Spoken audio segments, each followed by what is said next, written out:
Hello मेरे प्यारे बच्चों, आप सभी का हमारे चैनल पे मैं स्वागत करता हूं। आज के वीडियो में हम प्रश्नावली 7.5 को आराम से सीखेंगे, समझेंगे, इसका जो परिचय है वो जानेंगे और इसके सभी उदाहरण करेंगे।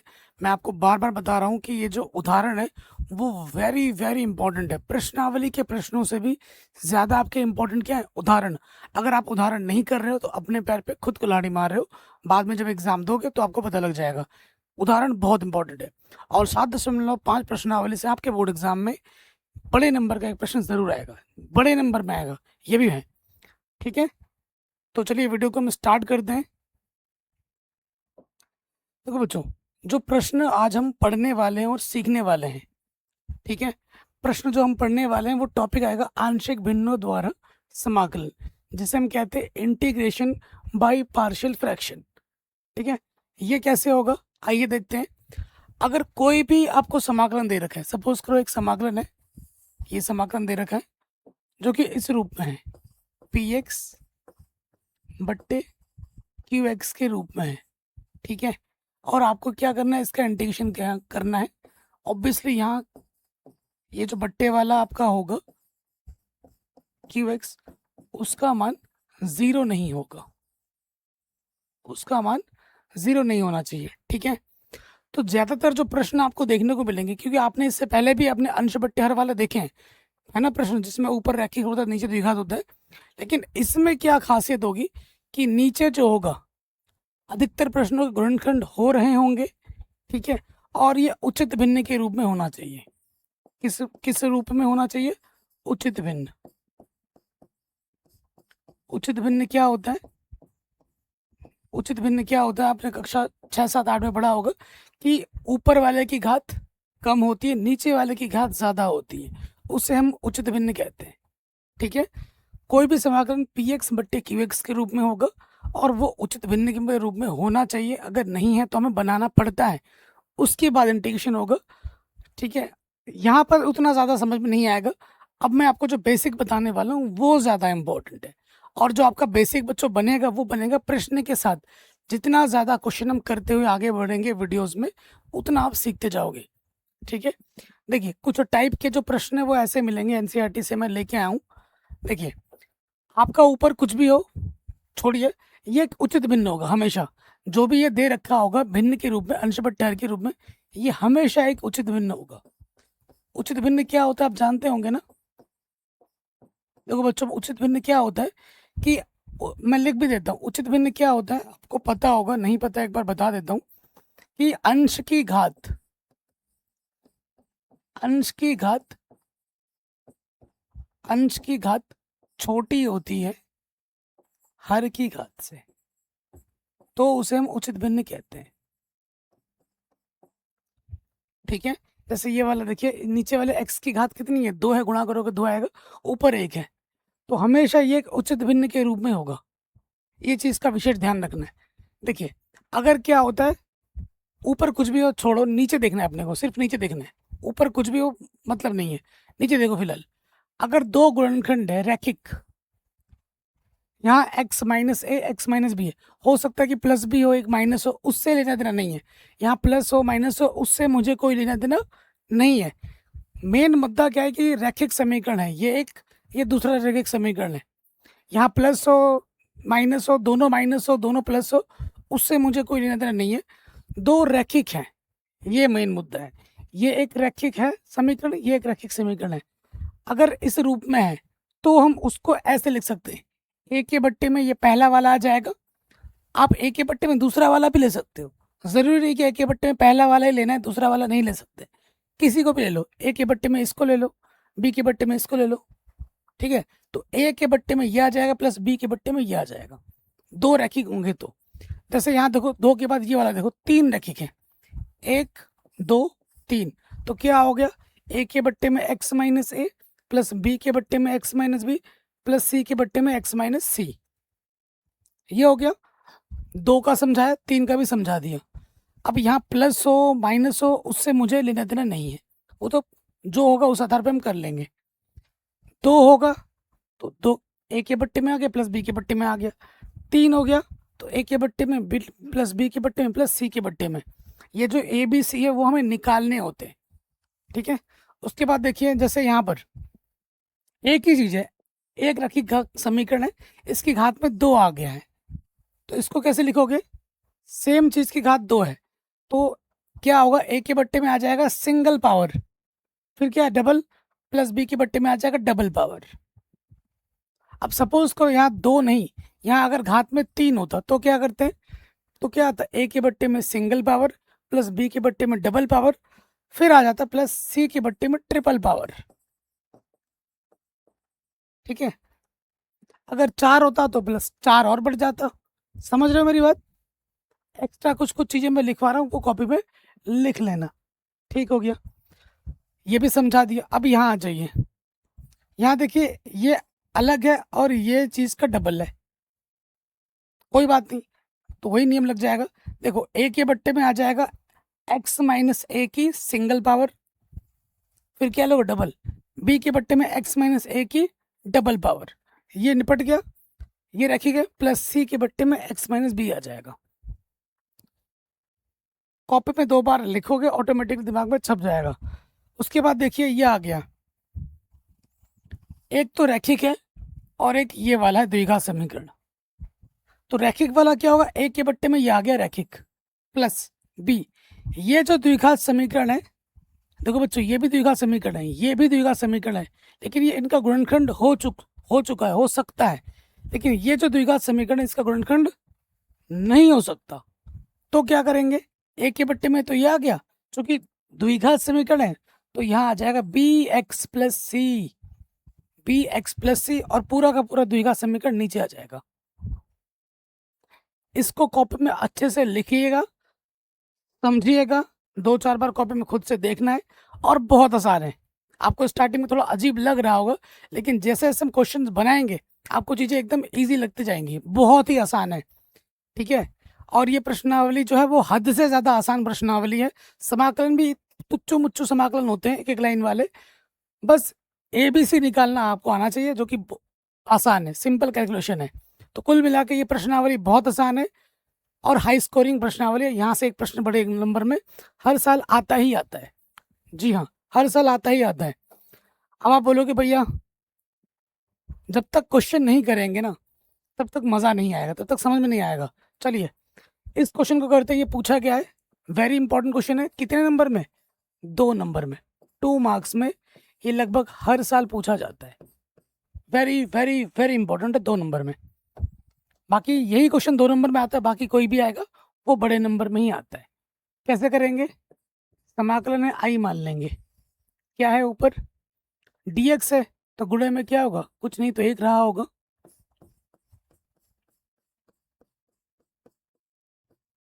ठीक है, ये हमारा समाकलन है।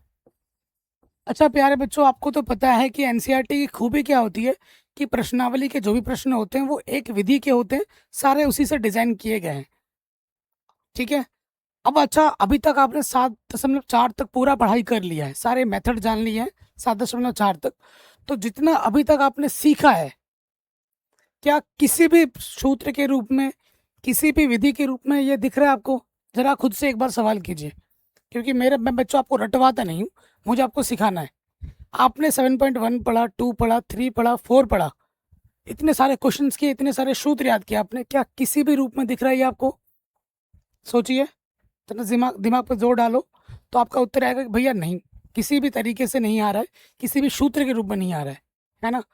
अच्छा मैंने बोला था अंश बट्टे हर के रूप में होगा, ऊपर कुछ है नीचे कुछ है। ऊपर वाले की घात कम है, देखो ऊपर कांस्टेंट है, यानी कि घात क्या है? ऊपर वाले की घात क्या है? 0 है। और नीचे वाले की घात क्या है? देखो x गुणा x की घात 2 आ जाएगा। तो नीचे वाले की घात हमेशा बड़ी रहनी चाहिए, ऊपर वाले की घात हमेशा छोटी रहनी चाहिए। तो भैया ये देखो एक उचित भिन्न है, क्योंकि ऊपर वाले की घात कम है, नीचे वाले की घात ज़्यादा है, तो ये एक उचित भिन्न के रूप में है। जब तक उचित भिन्न ना हो आप समाकलन नहीं कर सकते, ध्यान रखिएगा इस चीज़ का।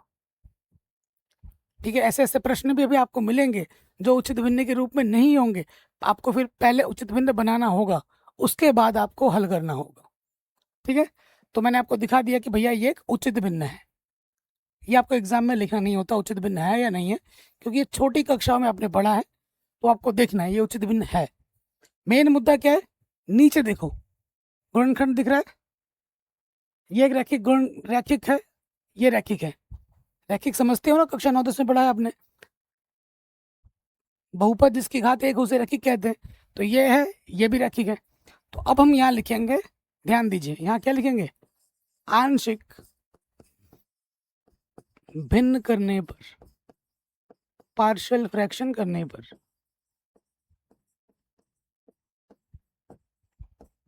ठीक है। ऊपर क्या है वो बहुत जरूरी है, ऊपर क्या है वो बहुत जरूरी है। यहाँ देखिए ऊपर कुछ नहीं दिख रहा था ना, तो जब कुछ भी नहीं होता तो गुणे में क्या होता है, एक होता है ना। तो हमारे पास देखिए क्या है, एक के बट्टे में x+1 x+2, तो रैखिक है, दो रैखिक है। ए के बट्टे में मैंने ले लिया x+1 और बी के बट्टे में ले लिया मैंने x+2। इसी रूप में होगा, इस टाइप का है, पहले वाला टाइप का है। दो रैखिक है, एक के बट्टे में कुछ प्लस बी के बट्टे में कुछ, इस टाइप का है ना। चलिए ये हो गया। अब देखो क्या करते हैं, लॉसअप ले लोगे, यहाँ से देखो नीचे नीचे गुणा हो जाएगा, x+1 x+2, इसकी गुणा इसके साथ, a गुणा x+2 b गुणा x+1, ठीक है।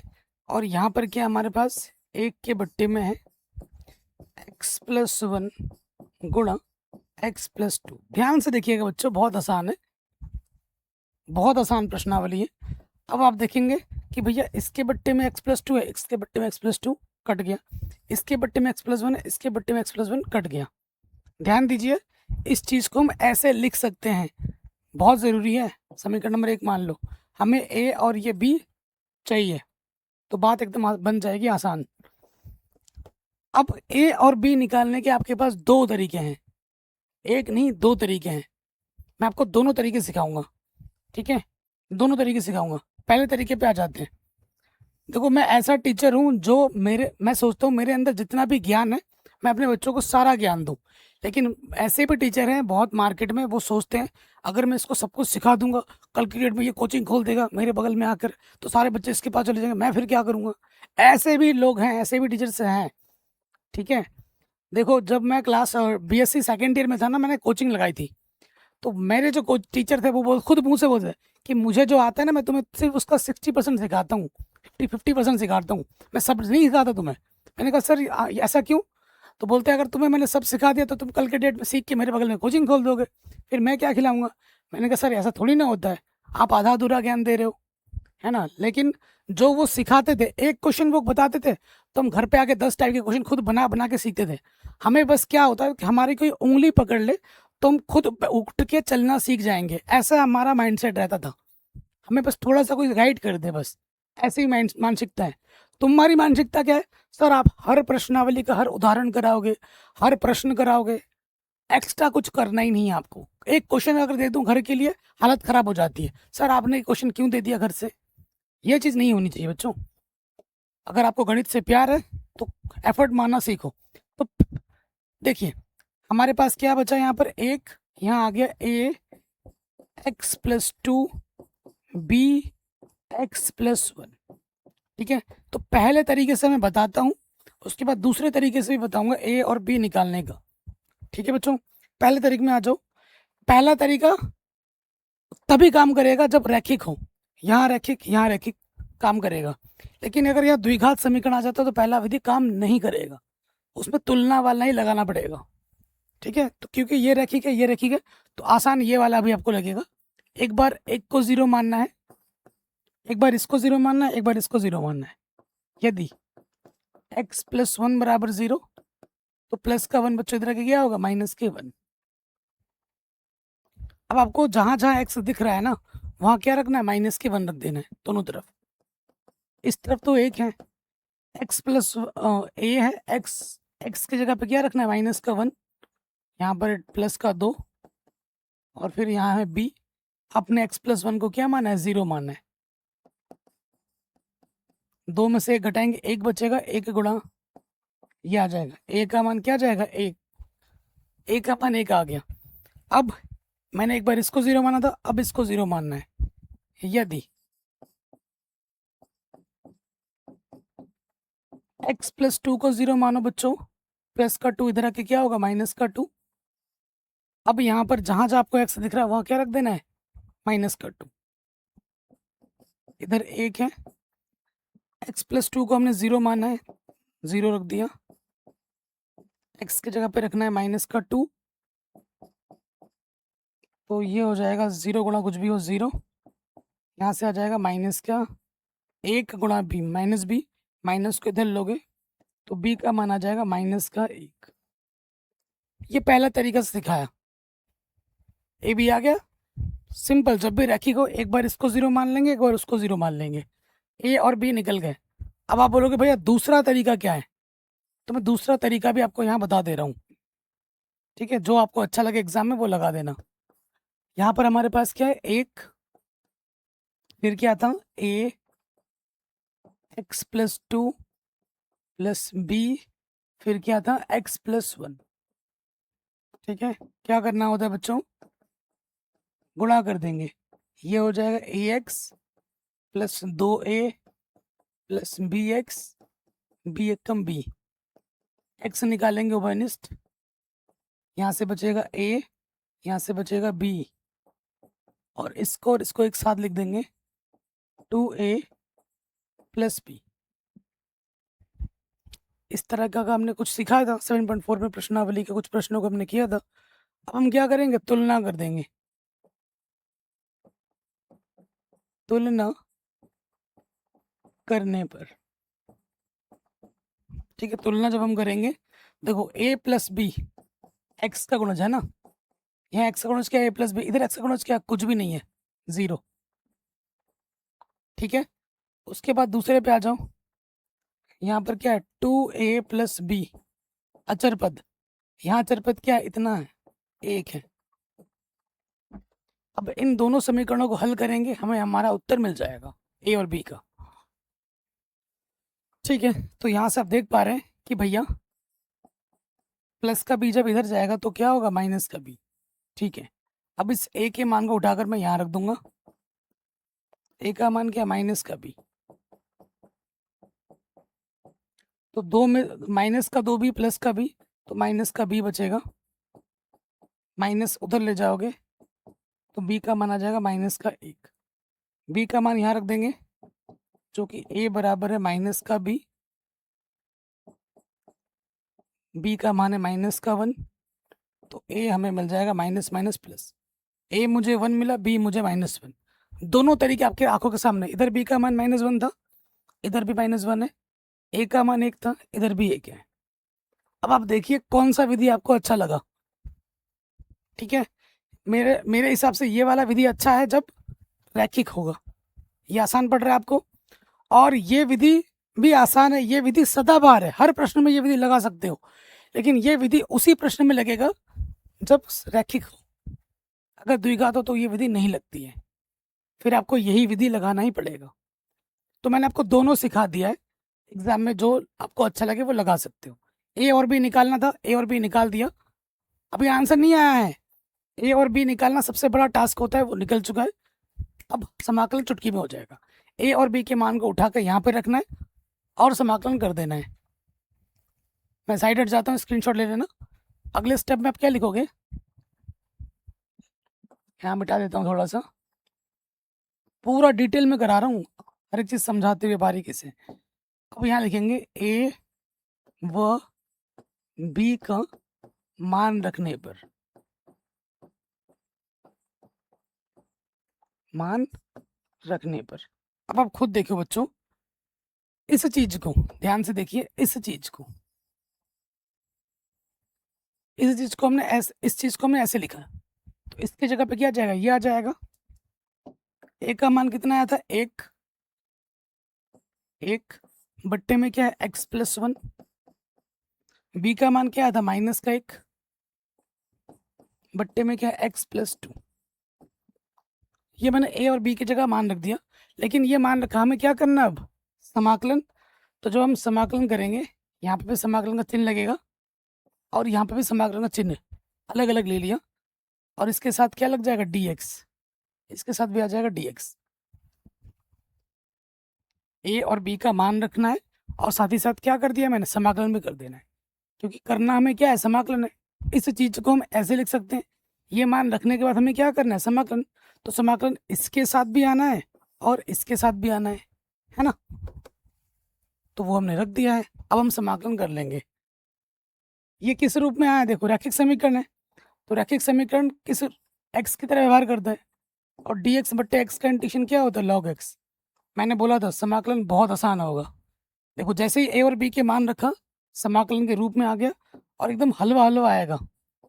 इसका इंटीग्रेशन क्या होगा, log x प्लस 1 माइनस इसका इंटीग्रेशन क्या होगा, log x प्लस 2। इंटीग्रेशन खत्म, c जोड़ देंगे, है ना। अब एनसीईआरटी में मिलाओगे तो ये उत्तर नहीं है, यहाँ एक सूत्र लग रहा होगा, कौन सा वाला, log m minus log n, जिसका सूत्र होता है log m बट्टा n। इसमें मॉडुलस लगाओ या ना लगाओ उससे फर्क नहीं पड़ता है। कई बच्चे बोलेंगे सर आपने मॉडुलस नहीं लगाया, आपका गलत है, आपने गलत बताया। मॉड का मतलब लॉगरिथम फंक्शन क्या होता है, पॉजिटिव होता है, धनात्मक मान होता है। मॉडुलस फंक्शन क्या इंडिकेट करता है, धनात्मक मान को, और लॉगरिथम में सारे मान धनात्मक ही आते हैं, ठीक है। तो मॉड लगाओ ना लगाओ उससे फर्क नहीं पड़ता है, लगा देते हैं, है ना। log m बट्टा n, ये m की जगह पर है x प्लस 1 और ये n की जगह पर है, ठीक है जी। ये हमें हमारा उत्तर मिल गया। आपको फिर बता रहा हूँ, समाकलन देखना है उचित भिन्न के रूप में, नीचे देखना, नीचे मेन जरूरी है। उचित भिन्न देखने के बाद नीचे देखना है कि भैया दो रैखिक था, ए के बट्टे में इतना, बी के बट्टे में इतना, लॉसपा ले लिया, हल किया, ये आ गया, ठीक है। एक बार इसको जीरो रखा, एक बार उसको जीरो रखा था, ए और बी मिला।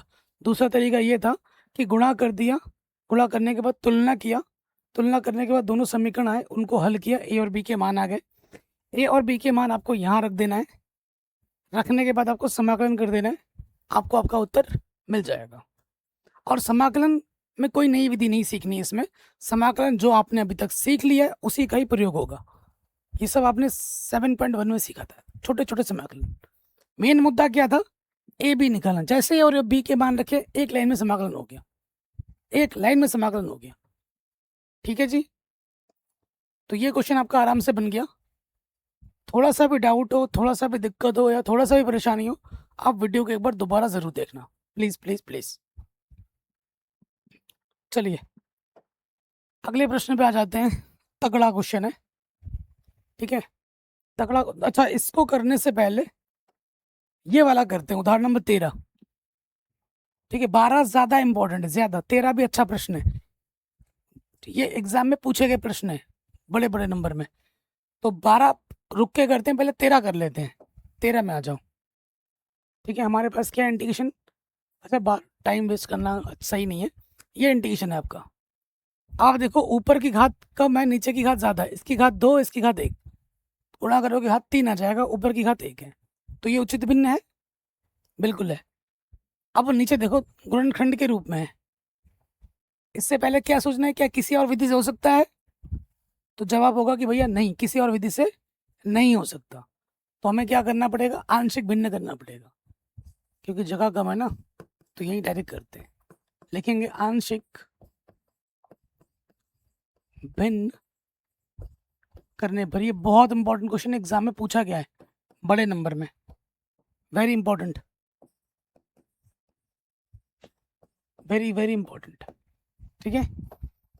तो ऊपर हमारे पास क्या है, 3x माइनस 2 बट्टे में हमारे पास x प्लस 3, फिर है x प्लस 1 का होल स्क्वायर। गुणे में आगे पीछे कर तो फर्क नहीं पड़ता। तो क्या आ जाएगा, गुणनखंड है, तो ये आ जाएगा a के बट्टे में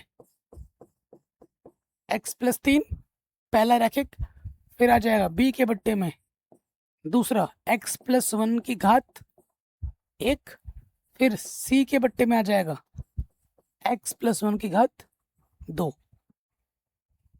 ठीक है। ये रैखिक 1 था, a के बट्टे में आ गया, सेम चीज़ की पावर 2 है तो प्लस बी के बट्टे में सिंगल पावर प्लस सी के बट्टे में डबल पावर। हो गया। देखिए अब क्या करना है, लॉशपा ले लेना है। ठीक है, ये समीकरण नंबर 1 मान लेते हैं। इसको हम ऐसे लिख सकते हैं, ये इंपॉर्टेंट है लाइन। ठीक है, अगले स्टेप में क्या आ जाएगा, नीचे से गुणा कर दोगे, लॉशपा ले लेंगे, x प्लस 3 x प्लस 1 की घात 2, इससे इसको भाग देंगे, ये कटा ये बचा, तो ये आ जाएगा a x प्लस 1 की घात 2। फिर देखो इससे इसको भाग देंगे, एक घात कम हो जाएगी, एक घात कम हो जाएगी, एक घात बचेगा, x प्लस 1 गुणा x प्लस 3।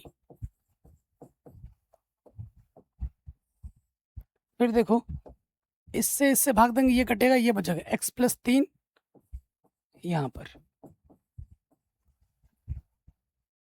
यहाँ पर हमारे पास क्या 3x माइनस 2 बट्टे में x प्लस 3 x प्लस 1 का होल स्क्वायर। ठीक है, सो देखो इसके बट्टे में x ये है, इसके बट्टे में ये कटा, इसके बट्टे में ये है, इसके बट्टे में ये कटा, बट्टे वाला हमेशा कट ही जाता है। ठीक है, अब देखो यहाँ द्विघात आ गया। ठीक है, दो मान आपके आराम से निकल जाएंगे, लेकिन तीसरा निकालने के लिए आपको तुलना करनी ही पड़ेगी, बिना तुलना के बात नहीं बनेगी। सो जितना सिंपल हो सकता है पहले सिंपल वाला मान निकाल लेते हैं। तो हमारे पास है 3x माइनस 2, क्या बचा, a x प्लस 1 का whole square, b x plus 1 गुणा x plus 3 c x plus 3। ये चीज बची है हमारे पास।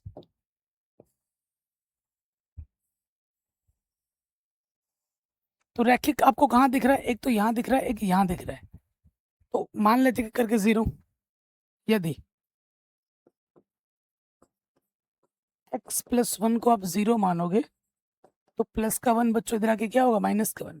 ध्यान रखिए समाकलन टफ नहीं है, समाकलन आसान है, ये चीज भी आसान है, बस ए बी सी निकालना थोड़ा सा लंबा प्रोसेस बन जाता है, बाकी क्वेश्चन बहुत आसान है।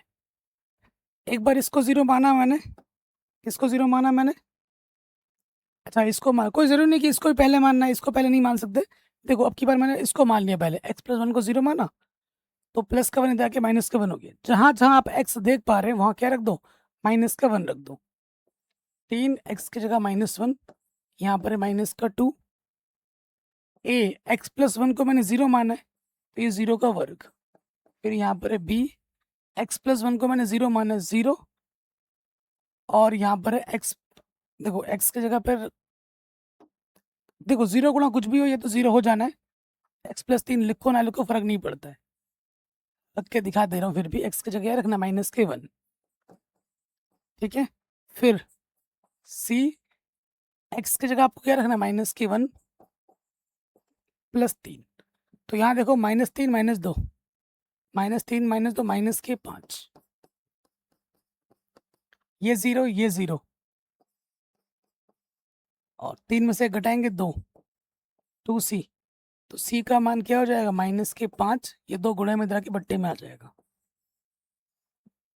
इसका फायदा क्या होता है कि आपको डायरेक्ट मान मिल जाता है, किसी न किसी का मान मिल जाएगा, सी का मान मिल गया, माइनस के 5/2। ठीक है, अब मैं क्या मानता हूँ, x प्लस 3 इसकी घात भी रैखिक दिख रही है, इसको भी 0 मान लेता हूँ। यदि x प्लस 3 बराबर 0 तो प्लस का 3 बच्चों इधर क्या होगा, माइनस का 3, जहां जहां आप x देख रहे हैं वहां वहां क्या रखते जाओ, माइनस का 3, 3 -3 इधर 2, a x की जगह -3 प्लस 1, b x की जगह -3 प्लस 1, और x प्लस 3 को तो मैंने 0 माना है, ये आ गया 0 इसकी जगह पर, c और x प्लस 3 को हमने क्या माना है, 0।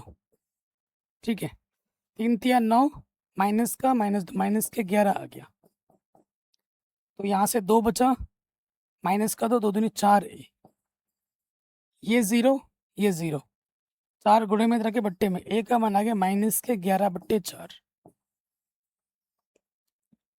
ए का मान क्या आ गया -11/4। ए भी मिल गया, सी भी मिल गया, लेकिन आपको बी नहीं मिला, मिलेगा भी नहीं। अगर आप इसको 0 मानेंगे तो फायदा नहीं है, क्योंकि घात में 2 आ गया। मैंने क्या बोला, रैखिक के लिए तो मिल जाता है, लेकिन द्विघात वाला 0 नहीं मान सकते। अब हमें तो भाई ए ही सी मिला है और ए मिला है, हमें बी नहीं मिला अभी तक, तो उसके लिए तुलना वाला विधि लगाना ही पड़ेगा। तो इसीलिए मेरा जो सबसे बेस्ट है कि मैं इन सब चक्करों में नहीं पड़ता हूँ, क्योंकि मुझे पता है कि अगर मैं ऐसा करूँगा, अगर द्विघात आ जाता है, अगर सिंगल सिंगल है जैसे पहले वाला सवाल था, तो मैं यही मेथड लगाता था। अगर कहीं मुझे द्विघात दिख जाता, जैसे यहाँ दिख गया, तो मैं तुलना करके समीकरण जो बनते थे उनको हल करता था, क्योंकि करना ही पड़ेगा फिर, टाइम दूसरा कोई ऑप्शन नहीं है ना। अब मुझे इसको खोलना पड़ेगा बी का मान निकालने के लिए, देख रहे हो। चलो खोलते हैं अब, इसीलिए मैंने यहाँ जगह छोड़ रखी थी। तो ये हो जाएगा ए का वर्ग प्लस बी का वर्ग 2ab। इन दोनों की गुणा करोगे तो क्या होगा, x² 3 और 1 4x प्लस 3 1 कम 3, ये आ जाएगा cx प्लस 3। ठीक है। हाँ, अब देखो x² आपको उपनिष्ठ निकालना है।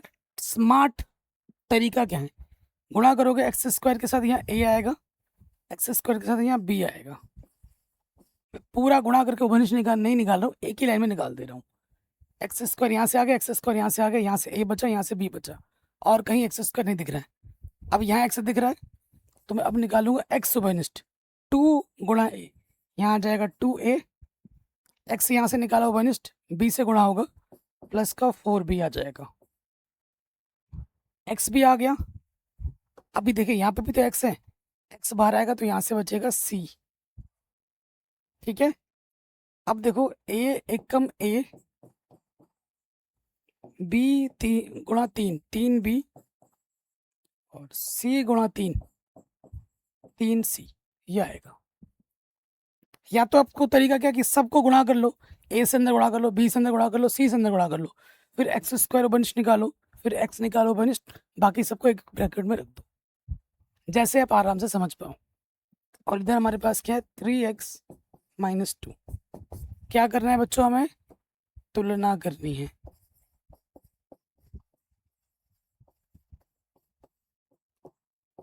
तुलना करनी है, ठीक है। तो हमें किसका मान चाहिए, हमें बस b का मान चाहिए। तो आप देख सकते हैं यहाँ पर b दिख रहा है, आसान है, यहाँ पे भी b है, यहाँ पे भी b है, लेकिन आपको जो इजी दिख रहा है वो लेना, वो लेना है आपको।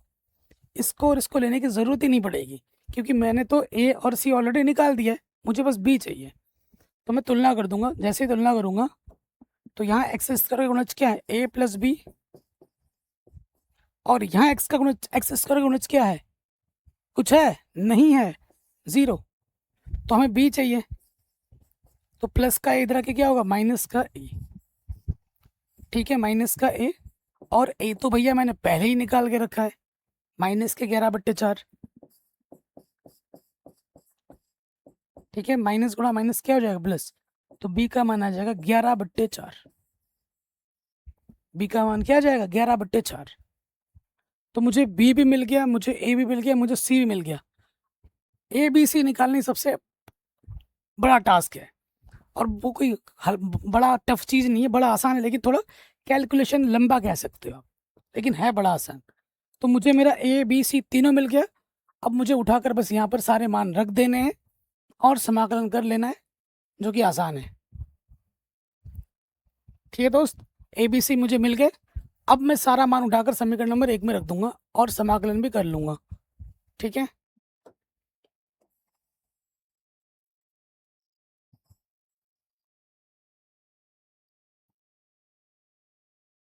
ठीक है। अगले लाइन में आप क्या लिखोगे, समीकरण 1 में a b c का मान रखने पर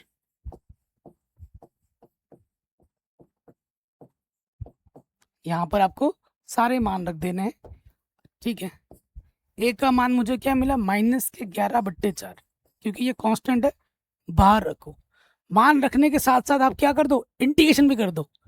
ए का मान -11/4 बाहर आ गया, कांस्टेंट इंटीग्रेशन, ऊपर कुछ नहीं है dx बट्टे में क्या है x + 3। फिर हमें b का मान रखना है, b का मान मुझे क्या मिला था +11/4 बाहर आ गया, ऊपर कुछ नहीं सिर्फ dx आएगा, बट्टे में क्या है अपना x + 1। c का मान रखना है प्लस, c का मान क्या है माइनस, और ये प्लस माइनस हो जाएगा, 5/2 बाहर आ जाएगा, यहाँ बचेगा dx बट्टे में x + 1 का होल स्क्वायर। सारे मान मैंने रख दिया। अब मुझे क्या करना है बच्चों, समाकलन कर लेना है, जो कि है बड़ा आसान समाकलन। चलिए समाकलन करते हैं। यहाँ देखिए रैखिक समीकरण है, रैखिक समीकरण है, x की तरह व्यवहार करता है रैखिक समीकरण, रैखिक समीकरण x की तरह व्यवहार करता है, ये भी ये भी ये भी रैखिक समीकरण है लेकिन पावर में 2 है, तो ये किस तरह व्यवहार करेगा, ये व्यवहार करेगा x² के टाइप में। चलिए इस पे आ जाओ, इसका सूत्र क्या बनेगा, dx बट्टे x कंडीशन क्या होता है log x, x की जगह है पर है x + 3। यहाँ पे आ जाओ 11/4, इसका इंटीग्रेशन क्या हो जाएगा log x, x की जगह पर है x + 1। इसका हो गया इंटीग्रेशन, इसका भी हो गया इंटीग्रेशन। x की घात में जब 1 से ज्यादा या कम होता है तो घात को ऊपर ले जाते हैं, तो मुझे क्या करना होगा, +2 की घात ऊपर आके क्या होगी -2। और यहाँ पर कौन सा वाला सूत्र लगेगा बच्चों, x की पावर n वाला, जिसका इंटीग्रेशन होता है x की पावर n + 1 बट्टे में n + 1। ठीक है, लगा देते हैं। यहाँ हमारे पास क्या है 11/4 log x + 3 plus 11/4 log x + 1 minus 5/2 x की पावर n + 1, n + 1 बट्टे में n + 1। इंटीग्रेशन हो गया सब, अब c जोड़ दो। ठीक है, कई बार क्या होता है अभी बताता हूँ, कर लेता हूँ पहले। log x + 3 log x + 1, यहाँ से माइनस का 1 बचेगा, माइनस माइनस प्लस हो जाएगा, 5/2। ठीक है, 5/2, घात में -1 बचेगा, नीचे के क्या हो जाएगा +1। ये आंसर आ गया, लेकिन हो सकता है ये आंसर आपके एनसीईआरटी पे मैच ना करे, तो क्या मैंने ये गलत कर दिया क्या, नहीं गलत नहीं किया है। लेकिन कुछ विद्वान बच्चे आएंगे कमेंट करेंगे, ठीक है, वो बताएंगे सर आपने गलत किया है, आपका आंसर गलत है, आपको कुछ नहीं आता, ऐसे बोलते हैं। और मैं परेशान हो गया ऐसे बच्चों से, यूट्यूब में कमेंट देख देख के। ऐसे बच्चों की मेंटेलिटी क्या बता रही है कि भाई ये सिर्फ रट्टू तोता है, इनको कॉन्सेप्ट से कोई लेना देना नहीं है। अगर टीचर आंसर ला के दिखा दे रहा है जो पीछे लिखा है तो वो टीचर अच्छा है, नहीं तो टीचर बेकार है। ये उत्तर सही है। अब हो सकता है कि ये आंसर आपका मैच ना करे एनसीईआरटी से, क्यों, क्योंकि उसमें थोड़ा और सरल किया है। अगर आप एग्जाम में इतना छोड़ेंगे तो क्या पूरे नंबर नहीं मिलेंगे, जी बिल्कुल पूरे नंबर मिलेंगे। ठीक है, अब उसको और कलाकारी करने जाओगे, हो पता क्या पता आप थोड़ा और गलत कर दो तो टीचर भड़क जाएगा, नंबर काट के 0 कर देगा। आपको तब तक, अगर किसी प्रश्न में सिद्ध कीजिए ऐसा प्रश्न आता है ना, तो आपको तब तक करना होता है जब तक सेम आंसर ना आ जाए। अब इसमें थोड़ी ना बोला है कि ये सिद्ध कीजिए यही आंसर लाओ, बोला है नहीं, बोला हल कीजिए, तो हल तो मेरा हो गया। अब थोड़ा और सरल करना है तो कर सकते हैं। कैसे कर सकते हो, यहाँ 11/4 और यहाँ 11/4 आपको उभयनिष्ठ दिख रहा होगा, निकाल दिया 11/4, अंदर बच जाएगा आपका log x + 1।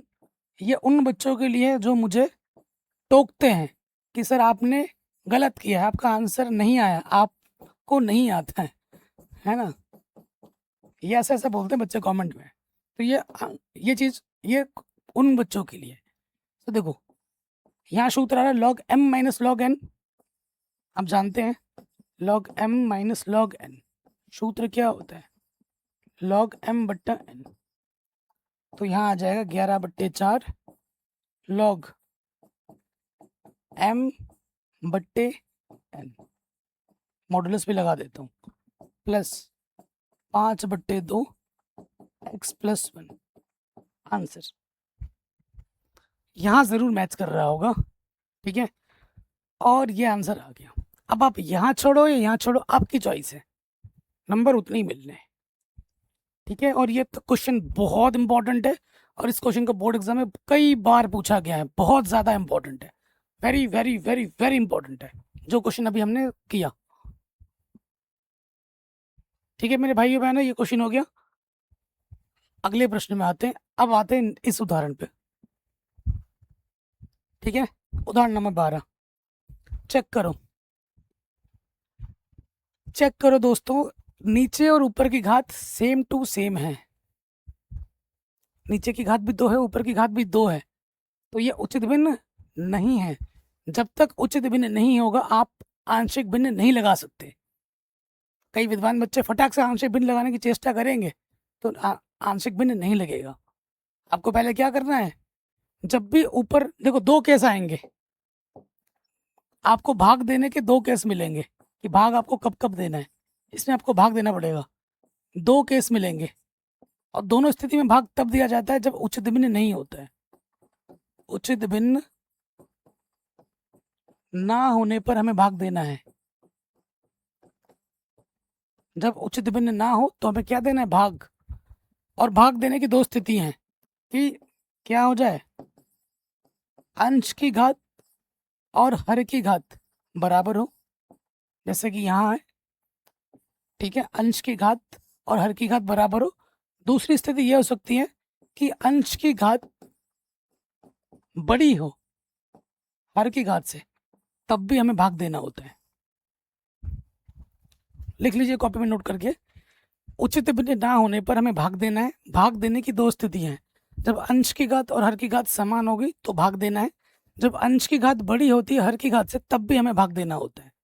ये एनसीईआरटी में नहीं लिखा हुआ है, ये सब किसी किताब में भी नहीं मिलेगा, ये यहाँ से आया है, तो इसे कॉपी में लिख लीजिए, ठीक है। उचित भिन्न बनाने के लिए क्या करना होगा कि अगर अंश और हर की घात समान है तो हमें भाग देना है, अंश की घात हर की घात से बड़ी है तो भी हमें भाग देना है।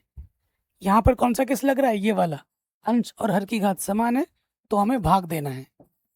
चलिए पहले काम क्या करेंगे, भाग देंगे, लिख देना पहले नोट करके, चूंकि ये उचित भिन्न नहीं है, अंश और हर की घात समान है, अर्थात भाग देने पर, ठीक है। और ये भाग आप रफ कॉपी में नहीं दोगे, कई बच्चे पीछे लिख भाग देते, भाई चोरी कर रहा है क्या तो पीछे कर रहा है, ये सब एग्जामिनर के सामने करना है, ठीक है। भाग देंगे, x² -5x + 6 से भाग देना है मुझे x² + 1 में। भाग देना आपने सीखा होगा कक्षा 9-10 में, क्या करते हैं, इसके प्रथम पद में इसके प्रथम पद से भाग देते हैं।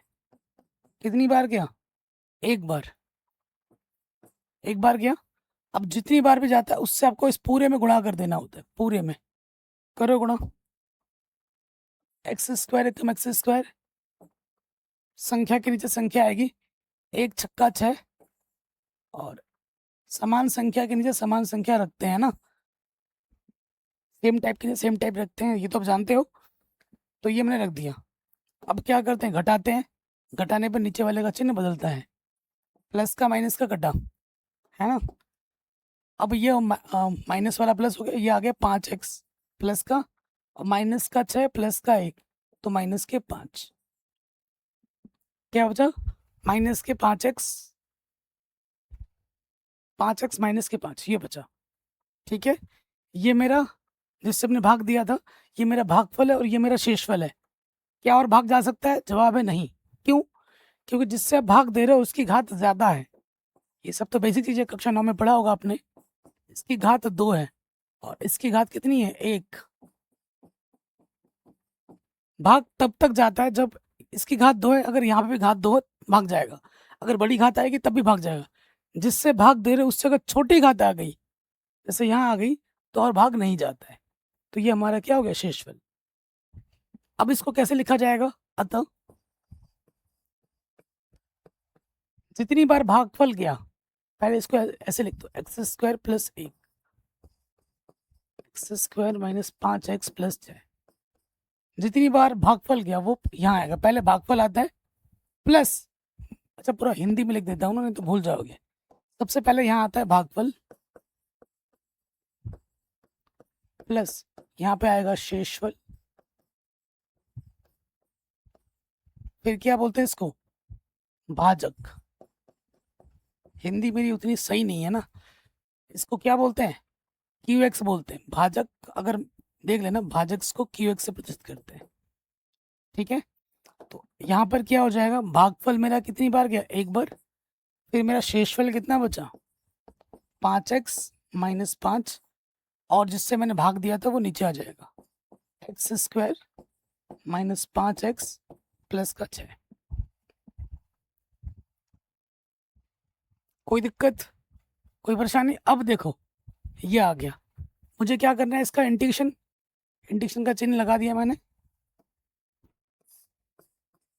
अगर जैसे ही मैंने इंटीग्रेशन लगाया तो ये इंटीग्रेशन यहाँ पे भी लगेगा, पूरे में लगेगा ना, करना तो हमें इंटीग्रेशन ही है। अच्छा, dx एक कम dx हो जाएगा, प्लस यहाँ हो जाएगा 5x माइनस 5 dx बट्टे में x square minus 5x plus 6। तगड़ा क्वेश्चन है, वेरी वेरी इंपॉर्टेंट, बड़े नंबर में ही आता है ये। उदाहरण के जो क्वेश्चन है बहुत ही इंपॉर्टेंट है, प्रश्नावली से भी ज्यादा इंपॉर्टेंट है। समझ गए?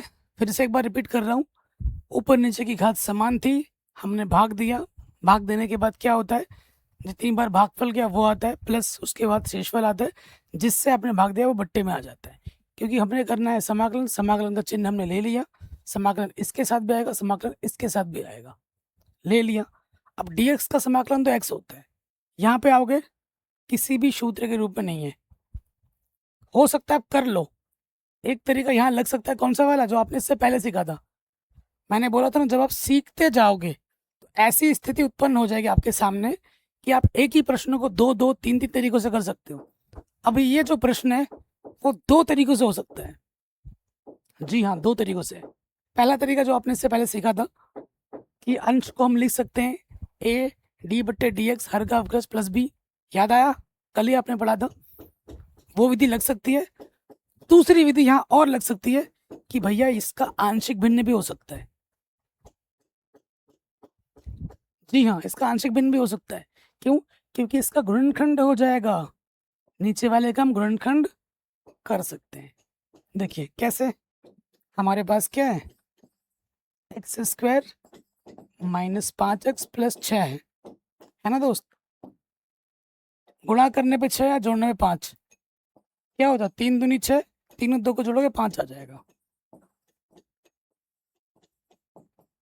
ये सब तो सबको आता ही होगा ना करना, कक्षा 9 से पढ़ते हुए आ रहे हो। जो दो बार है उसे आप एक बार लिखते हो, जो दो बार उसे आप एक बार लिखेंगे, जो बनिष्ठ है उसको चिन्ह के साथ दूसरे वाले ब्रैकेट में, तो ये बन गया इसका गुणनखंड। देख रहे हो कितना तगड़ा क्वेश्चन है। सो देखिए 5x माइनस 5 हमारा ऊपर है, नीचे इसके जगह पे मैं क्या लिख सकता हूँ, x माइनस 2 x माइनस 3। ये समाकलन इस प्रकार से आ गया, ठीक है। ये तो बच्चा बच्चा कर लेगा, dx का समाकलन क्या होता है, x होता है। मेन मुद्दा यहाँ आ रहा है, ये x हो गया, इसको मैं क्या बोल देता हूँ, I1 बोल देता हूँ, ठीक है। अब I1 को आप अलग इंटीग्रेशन करेंगे और फिर मान उठाकर यहाँ पर रख देंगे, ये I1 है।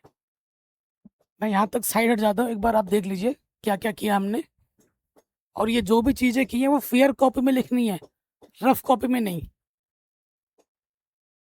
ठीक है। अब आ जाओ, अब हम I1 को अलग हल करेंगे,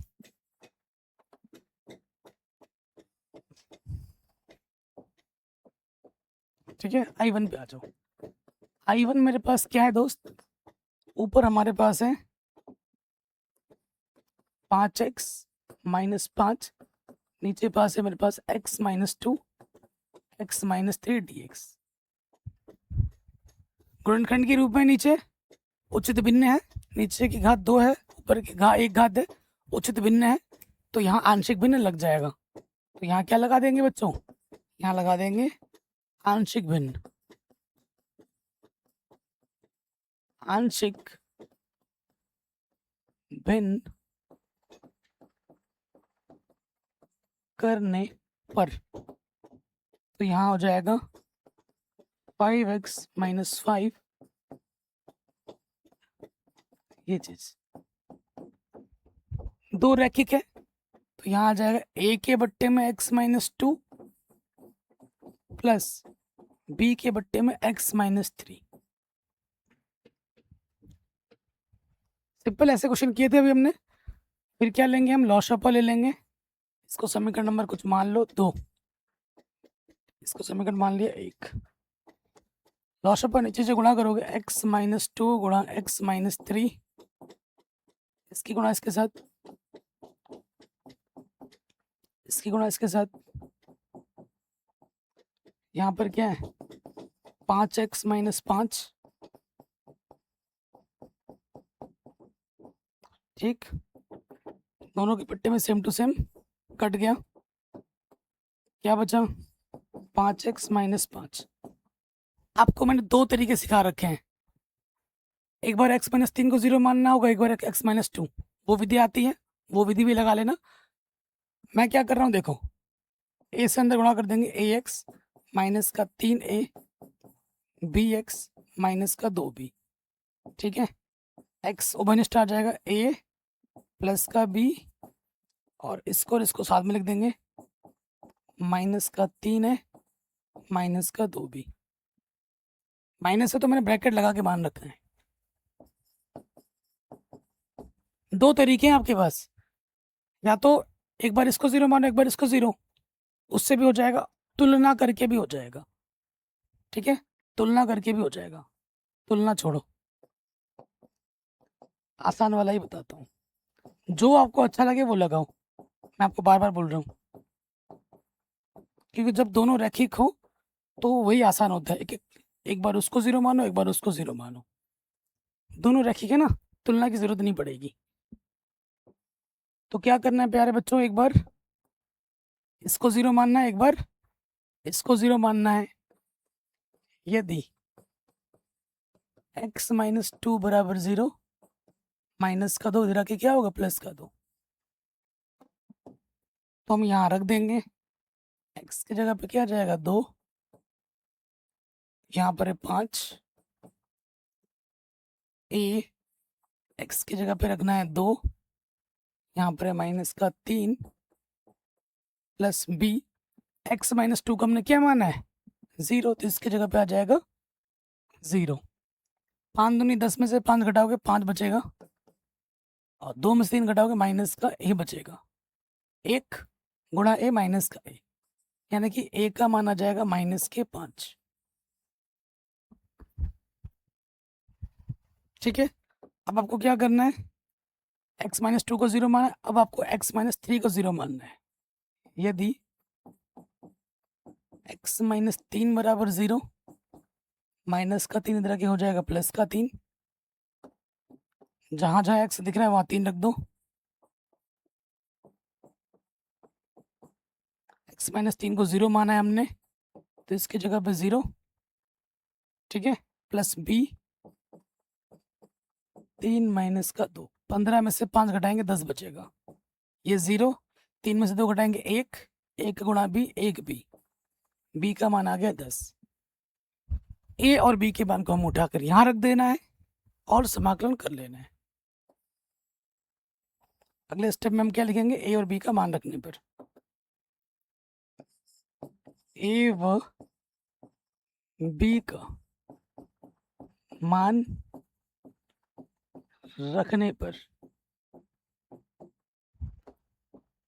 रखो, एक की जगह मिला है 10, 10 नहीं 5, वो भी माइनस का 5 रखा, साथ ही साथ समाकलन भी कर दो, कांस्टेंट बाहर आ जाता है, ऊपर कुछ नहीं तो dx बट्टे में क्या है x माइनस 2, b का मान है प्लस 10, ऊपर कुछ नहीं तो dx बट्टे में है हमारा x माइनस 3। रैखिक समीकरण, रैखिक समीकरण x की तरह व्यवहार करता है, dx बट्टे x का पहला फॉर्मूला लग जाना है यहाँ पर, यहाँ जाएगा माइनस के लॉग x माइनस 2, यहाँ लग जाएगा 10 log x माइनस 3, इंटीग्रेशन खत्म, c जोड़ देंगे। ये आपको आपका I1 मिल गया। इस I1 के मान को उठाकर आपको यहाँ रख देना है। अतः जो आपको फाइनल आंसर मिलेगा I, वो क्या मिलेगा, पहले x था फिर I1, ये I1 है पूरा,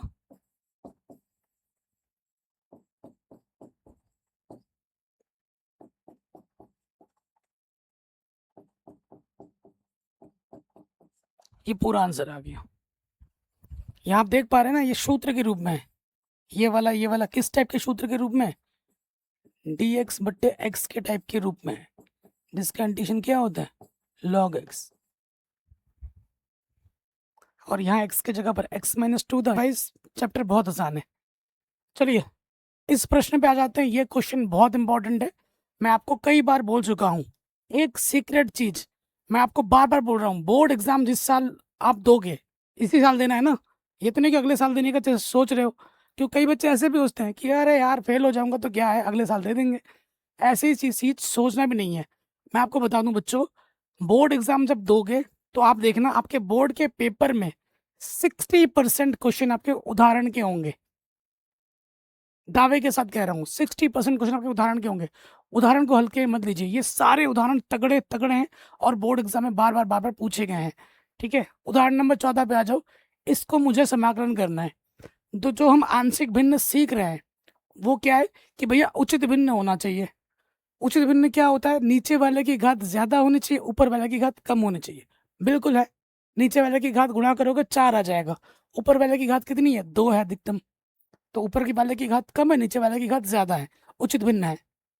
ठीक है, तो यहाँ पर आंशिक भिन्न लग जाएगा क्या, नहीं लगेगा, अभी नहीं लगा सकते। लेकिन इसमें एक आप चीज देख पा रहे हैं कि भैया इधर एक्स स्क्वायर है, इधर एक्स स्क्वायर है, ऊपर भी एक्स स्क्वायर है। इसी वजह से ये क्वेश्चन बहुत इंपॉर्टेंट है और बोर्ड एग्जाम में कई बार पूछा गया है, बहुत बार पूछा गया है, वो भी बड़े नंबर में। तो सबसे पहले मुझे इस प्रश्न में क्या करना है, माना मैं इस एक्स स्क्वायर को चेंज कर देता हूँ, माना कि y किसके बराबर, एक्स स्क्वायर के बराबर है। बाद में एक्स y की जगह पे एक्स स्क्वायर में रख दूंगा, वो कोई बड़ी बात नहीं है। तो जैसे ही मैं ये करूंगा तो मेरा ये जो समाकलन है वो कुछ इस प्रकार हो जाएगा, y यहाँ हो जाएगा y+1, यहाँ हो जाएगा y+4। लेकिन लेकिन लेकिन यहाँ dx ही रहेगा, समाकलन में गलती से भी dy मत कर देना, फिर लेने के देने पड़ जाएंगे, आंसर ही नहीं आएगा। कई बच्चे करते हैं कि भैया y किया तो यहाँ पर भी y लिख देता हूँ। नहीं नहीं, समाकलन x में दे रखा है तो x के सापेक्ष ही होगा। अब देखो जैसे मैंने y किया थोड़ा और छोटा बन गया है, अब कैलकुलेशन आसान हो जाएगी। अभी भी यह उचित भिन्न है, नीचे की घात 2 है, ऊपर की घात 1 है। तो अब मैं यहाँ क्या लगाऊंगा, अब यहाँ लगाऊंगा मैं आंशिक भिन्न। यहाँ क्या लगाऊंगा बच्चों, आंशिक भिन्न। आंशिक भिन्न करने पर, ठीक है, आंशिक भिन्न करने पर, आंशिक भिन्न करेंगे, ऊपर y है, नीचे हमारे पास क्या है y+1 y+4। दो रैखिक समीकरण की गुणा हो रही है, तो आपको पता है कैसे लिखा जाता है, a के बट्टे में पहला रैखिक प्लस b के बट्टे में दूसरा रैखिक। ठीक है, इस चीज को, किस चीज को, इस चीज को हम ऐसे लिख सकते हैं, ये होता है आंशिक भिन्न। हमें क्या चाहिए बच्चों, a और b के मान चाहिए। कल हमने सीखा था ये, लॉसपा लेके नीचे चौड़ा करोगे, ये आ जाएगा y+1 गुणा y+4। इधर हमारे पास जो भी है उसको वैसे का वैसे लिख लो, y बट्टे में है y+1 y+4। तो नीचे चौड़ा करने पर इसकी गुणा इसके साथ होती है। बहुत इंपॉर्टेंट है और बहुत आसान क्वेश्चन है, बहुत ही आसान है और बहुत ज्यादा इंपॉर्टेंट है। ठीक है, वेरी वेरी इंपॉर्टेंट है, वेरी वेरी वेरी इंपॉर्टेंट। ठीक है, अब आप देखेंगे इसके नीचे क्या है, सेम टू सेम है, कट जाएगा, क्या बचेगा हमारे पास, यहाँ हमारे पास बच रहा है, इधर बचा y, यहाँ बचा a Y plus 4 B Y plus 1। ठीक है बच्चों, ये बचा। अब हम क्या करेंगे, क्योंकि रैखिक है तो सबसे बेस्ट टेक्निक क्या है, एक बार इसको 0 मानो, एक बार इसको 0 मानो। मान लेते हैं यदि y प्लस 1 को 0 मान लेते हैं तो प्लस का एक इधर आके क्या होगा बच्चों, माइनस का 1। यानी कि इस वाले समीकरण में जहां जहां y देख रहे हो वहां वहां माइनस का 1 रख दो। इधर माइनस 1 रख दिया, y की जगह पे माइनस का 1 रख दिया। y प्लस 1 को मैंने क्या बोला, 0, तो इसकी जगह पे 0 से गुणा हो जाएगी। 4 में से 1 घटाएंगे 3a आ जाएगा। 0 गुणा b 0, किसी भी संख्या में 0 जोड़ो उससे फर्क नहीं पड़ता। 3 गुणे में इधर के बट्टे में आ जाएगा। तो a का मान क्या आ गया, माइनस के 1/3। ठीक है, फिर से आ जाओ। अब की बार एक बार इसको 0 मान चुके, अब की बार इसको 0 मानो। यदि y प्लस 4 बराबर 0, तो ये जो प्लस का 4 है बच्चों इधर के क्या होगा, माइनस के 4 हो जाएगा। ठीक है, ये प्लस का 4 इधर के माइनस का 4। इस समीकरण में जहां जहां आपको y दिख रहा है वहां क्या रख दो, माइनस का 4 रख दो। -4 a, y प्लस 4 को मैंने 0 बोला है तो ये 0 हो गया। y की जगह पे -4 प्लस 1, यहाँ है -4, ये हो गया 0। यहाँ से बचा -3 गुणा b, -3b, माइनस से माइनस कटा, 3 गुणे में इधर के बट्टे में आ गया। तो b का मान क्या आ गया, 4/3। a और b मान मुझे मिल गए, मैं उठाकर यहाँ रख दूंगा। ठीक है, अतः यहाँ लिखोगे a व b का मान रखने पर, a व b का मान रखने पर, तो मान रखेंगे a का मान हमारे पास कितना आया दोस्त, -1/3। ठीक है, -1/3 बट्टे में क्या है हमारे पास, y प्लस 1। ठीक है, फिर देखो b का मान हमारे पास क्या आया था, 4/3, और बट्टे में क्या था, y प्लस 4। ये a और b के मान तो हमने यहाँ रख दिया, लेकिन हमें क्या करना है, समाकलन करना है। समाकलन करते हैं, क्या दिक्कत है। समाकलन यहाँ लिखेंगे dx, समाकलन यहाँ लिखेंगे dx। x के सापेक्ष समाकलन करना है और यहाँ y आ रहा है। अब आपको क्या करना होगा, जो स्टार्टिंग में अपने x² को y माना था ना, आपको फिर से क्या करना है, जहां जहां आपको y दिख रहा है वहां पर क्या रख देना है, x² रख देना है और कर लेना है समाकलन। -1/3 बाहर आ जाएगा, ऊपर बचेगा dx, y की जगह पे x² आ जाएगा, 1 को मैं लिख सकता हूँ 1 का स्क्वायर। 4/3 बाहर आ जाएगा, ऊपर बचेगा dx, y की जगह पे आ जाएगा x², 4 को लिख सकता हूँ 2 का वर्ग। एकदम हलवा क्वेश्चन बन गया और बहुत ही तगड़ा। ये वाला इंटीग्रेशन भी और ये वाला इंटीग्रेशन दोनों किस टाइप का है, किस टाइप का है बच्चों, ये इस टाइप का, dx/x² प्लस a², जिसका इंटीग्रेशन होता है 1/a tan inverse x/a plus c। सूत्र याद होना चाहिए दोस्त। अब सूत्र याद नहीं होगा तो बहुत दिक्कत होगी, बहुत दिक्कत। चलो हल करते हैं। -1/3 तो पहले से ही बाहर है, सूत्र लगाओ। 1/a की जगह पर है 1, tan इनवर्स x की जगह पर है x, a की जगह पर है 1। फिर आ जाओ 4/3, 1/a, a की जगह पर है 2, tan इनवर्स x/a। इंटीग्रेशन खत्म, c जोड़ देंगे, थोड़ा हल कर लेते हैं। यह आ जाएगा -1/3 tan इनवर्स x, 2 से काटोगे 2 दूनी 4, 2/3 tan inverse x/2 plus c। इतना हलवा क्वेश्चन है और ये आता है बड़े बड़े नंबर में। सोचो, ये इतना आपको लग रहा होगा इतना बड़ा क्वेश्चन है, एक ही स्लाइड में हो गया पूरा, और वेरी वेरी वेरी इंपॉर्टेंट है, बहुत ही तगड़ा क्वेश्चन है। ठीक है बच्चों, अगर आप देखो नेक्स्ट जब कक्षा में जब आ रहे हो अगर आपने कल घर पे जो भी मैंने आपको पढ़ाया आपने ढंग से नहीं पढ़ा, आपने रिवीजन नहीं की और फिर से मुंह उठा के नेक्स्ट कक्षा में आ गए हो, तो समझ में नहीं आएगा। मैं इसलिए बोलता हूँ इस कक्षा को जैसे ही क्लास खत्म होती है एक बार तुरंत रिवाइज करो, और रात को लेक्चर देखते हुए नोट्स बनाओ, सुबह एक बार रिवाइज जल्दी कर लो, और जब क्लास हो उससे पहले उठ के एक बार आ जाओ रिवाइज करके, तो फिर कोई दिक्कत दुविधा रहेगी ही नहीं। आप रिवीजन नहीं करोगे तो दिक्कत ही दिक्कत होगी। हमेशा रिवाइज करना है, टॉपर का सीक्रेट रिवीजन होता है और कुछ नहीं। ठीक है, मैं हमेशा टॉपर रहा हूँ दोस्त, तो मेरा सीक्रेट यही था, रिवीजन रिवीजन रिवीजन। आप भी रिवाइज करो ढंग से तो आप ज़रूर सीख जाओगे। कई बार ऐसा होता है कक्षा में जो चीज़ थोड़ी मोटी डाउट रह जाती है ना, तो वीडियो लेक्चर्स आप जब दोबारा देखते हो, जब दोबारा रिवाइज करते हो, तो वो डाउट दूर हो जाता है। और चेष्टा ये करो, हमेशा ये माइंडसेट रखना है कि जो भी सर मुझे पढ़ा रहे हैं मैं सीख के अपने दोस्त को भी पढ़ा दूंगा। ऐसे सीखना है कि भाई ये क्वेश्चन मुझे सीख के मेरे दोस्त को भी सिखाना है, और कोई दोस्त अगर पूछता है तो उसको सिखा दो। ये मत बोलो कि मुझे नहीं आता, उसको भी सिखाओ। जब तुम अपने दोस्त को सिखाओगे ना, तो उसके फेवरेट टीचर तुम बनोगे, मैं नहीं बनूंगा। आपका दोस्त सबसे बेस्ट टीचर है आपका, ये ध्यान रखना। एक बड़े से बड़ा टीचर आ जाएगा पूरे इंडिया का, और वही चीज़ आपका दोस्त सिखा देगा, तो आपका दोस्त आपको हमेशा अच्छा सिखाएगा। ये देख लेना, मेरे से भी अच्छा सिखाएगा आपका दोस्त, ये हमेशा होता है। सबसे समझ में आता है अपने दोस्त का। अगले वाले प्रश्न में आ जाओ। ये उतना इम्पोर्टेंट है नहीं, कभी पूछा नहीं गया ये वाला रुक के कराते हैं, पहले ये वाला कर लेते हैं।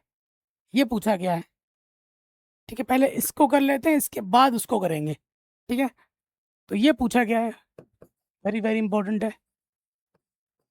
ये पूछा गया बड़े नंबर में, देखिए लग रहा है थोड़ा बड़ा बड़ा। अब आप देखो ये किस टाइप का है, यहाँ पर रैखिक है और यहाँ पर द्विघात है।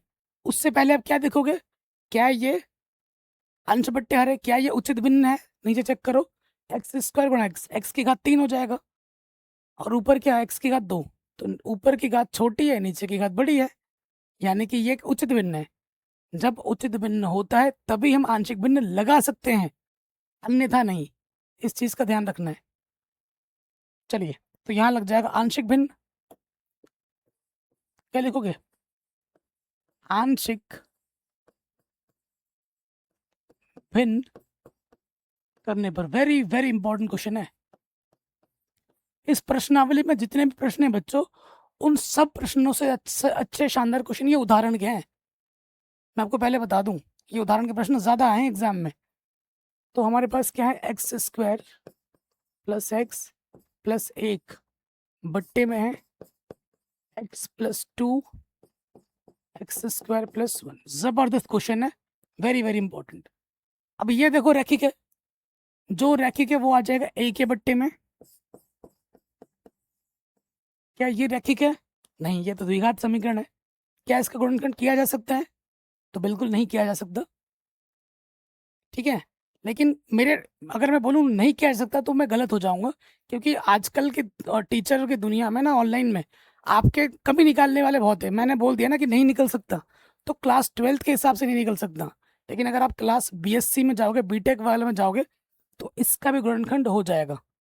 जी हाँ, तो वो मैं आपको नहीं सिखाना क्योंकि वो आपके सिलेबस में नहीं है।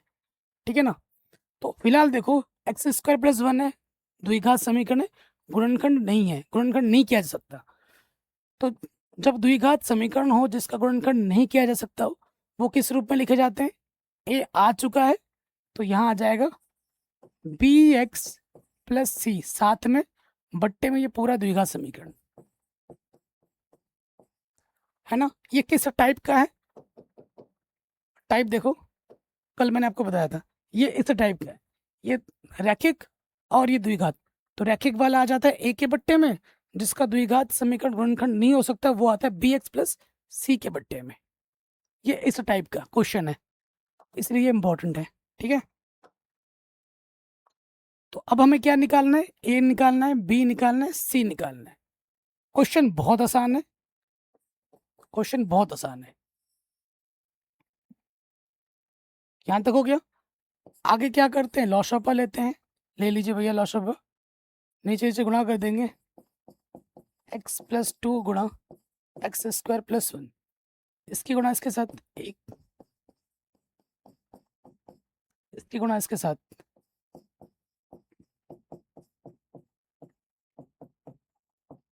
यहाँ हमारे पास क्या है, एक्स स्क्वायर एक्स प्लस 1 बट्टे में ये चीज।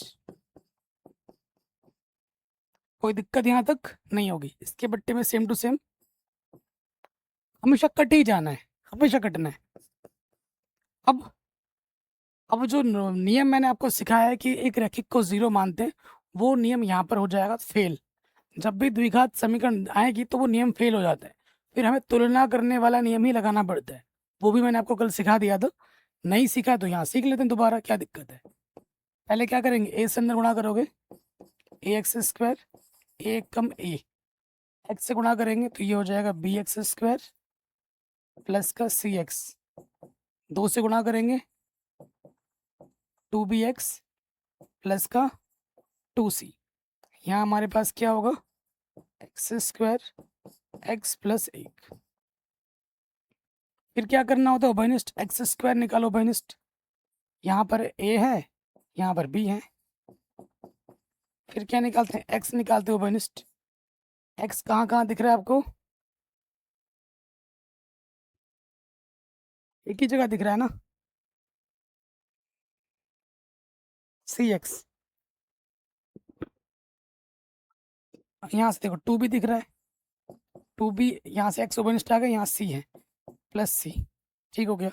बाकी ये अचर हो गया और ये अचर हो गया, a प्लस 2c। तगड़ा क्वेश्चन है, ठीक हो गया। अब अगले स्टेप में क्या करते हैं, तुलना करते हैं।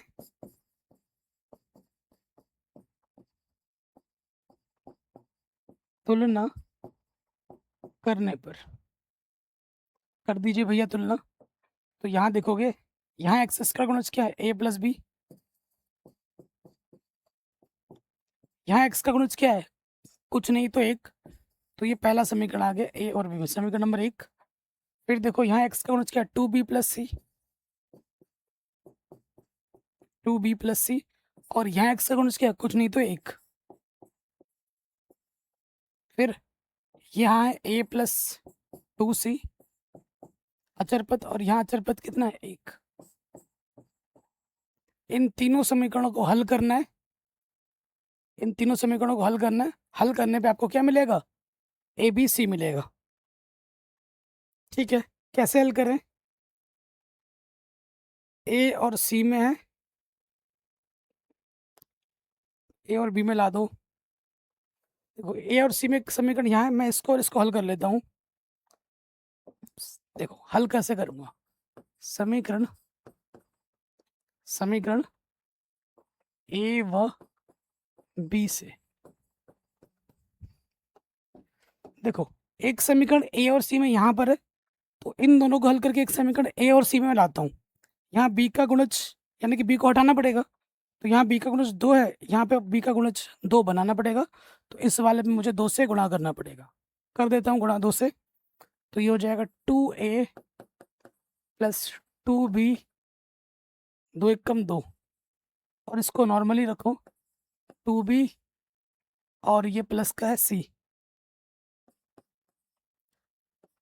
इधर कितना है अपना 1, समान चिन्ह घटा देंगे, घटाने पे नीचे वाला चिन्ह बदलता है, घटा क्या बचा, ऊपर बचा प्लस का 2a माइनस का c, 2 में से घटाएंगे 1। ये आ जाएगा समीकरण नंबर डी। ए और सी में मुझे और एक समीकरण मिल गया, एक समीकरण ऑलरेडी है। अब आपको क्या करना है, सी और डी को हल करना है। समीकरण सी व डी से किसी एक को हटाना है। देखो यहाँ 2a है, यहाँ सिंगल a है, a को 2 बनाना होगा, विलोपन विधि लगा रहे हैं। 2 से गुणा करोगे 2a, 2 दूनी 4c, 2 एक कम 2। यहाँ पर 2a माइनस सी बराबर 1। घटाने समान चिन्ह होने पे घटाते हैं, घटाने पर चिन्ह बदलता है। ये कटा 4c और 1c, 5c, 2 में से घटाएंगे 1, c का मान आ जाएगा 1/5। आप एनसीईआरटी में ढूंढोगे ना, हल नहीं दे रखा है उन्होंने, c का मान आ गया 5। अब c का मान किसी भी एक समीकरण में रख दो,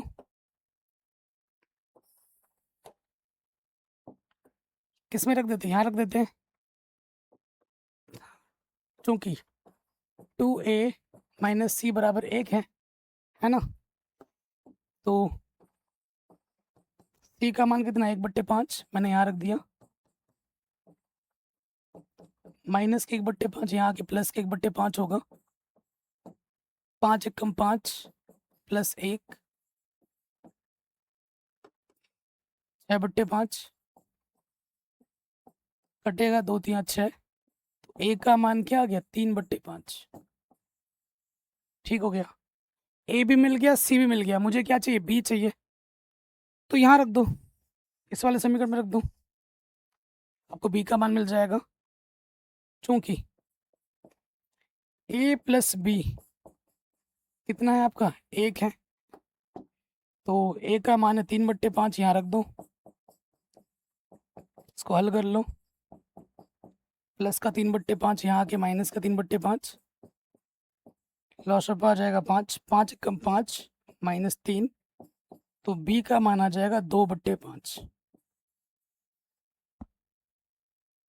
तो मुझे मेरा ए बी सी तीनों मिल गया। ठीक है, मैं आपको फिर बताता हूँ, ऐसे जब समीकरण मिलेंगे ना, तो टेक्निक क्या होती है हल करने की, कई बच्चों को टेक्निक ही नहीं पता, ये चीज़ सिखाई नहीं जाती है, ये जो टेक्निक की बात कर रहे हो ये सिखाई नहीं जाती है, आपका दिमाग खुद बोलता है, हमें भी किसी ने सिखाया नहीं था किसी टीचर ने, ये तो हमने खुद से एज्यूम किया। देखो मैंने क्या सोचा, 3 समीकरण मिले, किसी भी सेम टू सेम 2 का मिलता हुआ नहीं दिख रहा था, तो एक समीकरण ए और सी में है, मैंने सोचा अगर एक समीकरण और मिल जाएगा ए और सी में, तो 2 समीकरण हो जाएंगे, दोनों को हल करूंगा तो ए और सी के मान मिल जाएंगे। तो मैंने उस चीज़ को सोचते हुए समीकरण ए और बी को लिया, मुझे ए और सी चाहिए तो मुझे बी को हटाना है, तो बी को हटाने के लिए बी के गुणज को समान किया, इसको हल इन दोनों को हल किया, एक नया समीकरण मुझे मिल गया ए और सी में, ये मिला, ये था, इन दोनों को विलोपन विधि से हल किया, मुझे ए और सी के मान मिल गए, ए का मान मैंने उठाकर यहाँ रख दिया, मुझे बी का मान मिल गया। सबसे बड़ा काम यही होता है, ए बी सी जो भी अचर होते हैं इनके मान निकालना। अब ये मान जैसे ही निकल गए ना, आप यहाँ रखोगे, आपका समाकलन चुटकी में आएगा। समाकलन बहुत आसान होते हैं, थोड़ा कैलकुलेशन ए बी सी निकालने में ही होता है, और ये कोई टफ चीज़ तो है नहीं, अगर ये चीज़ किसी क्लास 5 के बच्चों को भी सिखाऊं वो भी कर देगा, तो इसमें कोई कठिन कठिन वाली चीज़ तो है नहीं। अगले स्टेप में क्या करना है, हमें ए बी सी के मान समीकरण नंबर 1 में रख देना है और समाकलन कर लेना है। ठीक है, अब हम मान रखेंगे, तो यहाँ लिखेंगे समीकरण 1 में, समीकरण 1 में ए बी सी का मान रखने पर,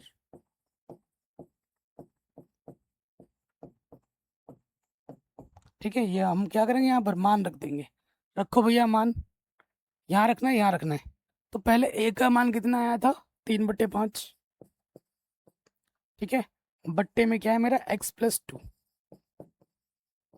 ठीक है, साथ ही साथ क्या करना है समाकलन, समाकलन यहाँ रख देंगे dx प्लस समाकलन कर दिया, b का मान कितना है 2/5 के साथ x है, प्लस c का मान कितना है 1/5, यहाँ आ जाएगा dx, टोटल के बट्टे में क्या है x² + 1, मान रखना है और साथ ही साथ समाकलन भी करना है, मान रख दिया इन जगह पर, समाकलन कर दिया, अब क्या होगा कांस्टेंट बाहर आ जाता है, ऊपर बचा dx, बट्टे में आ गया x+2, इसके बट्टे में ये अलग ले लो, देखो 2/5 यहाँ बाहर आ गया, ठीक है, ऊपर क्या बचा x, dx बट्टे में है x² + 1, इसके बट्टे में ये ले लिया, फिर इसके बट्टे में ये लूंगा, 1/5 बाहर आ गया, dx बट्टे में x² + 1, ये तो था, इसके बट्टे में ये लिया, इसके बट्टे में ये लिया, ये सूत्र के रूप में है dx बट्टे x, एक समीकरण x की तरह व्यवहार करता है, ये भी सूत्र के रूप में है, और देखो यहाँ पर क्या होगा, नीचे वाला मानने से ऊपर उसका अवकलज मिल रहा है। समाकलन बहुत आसान होता है, करो भैया समाकलन,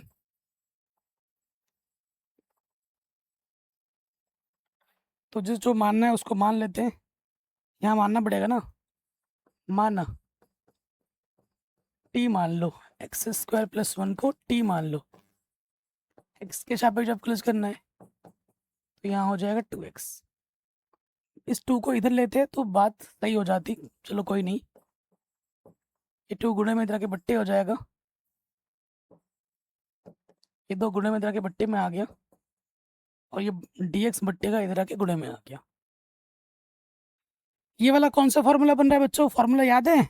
ये वाला बन रहा है ऐसा वाला, dx बट्टे x, इसका इंटीग्रेशन क्या होता है, log x। ये वाला कौन सा फॉर्मूला बन रहा है,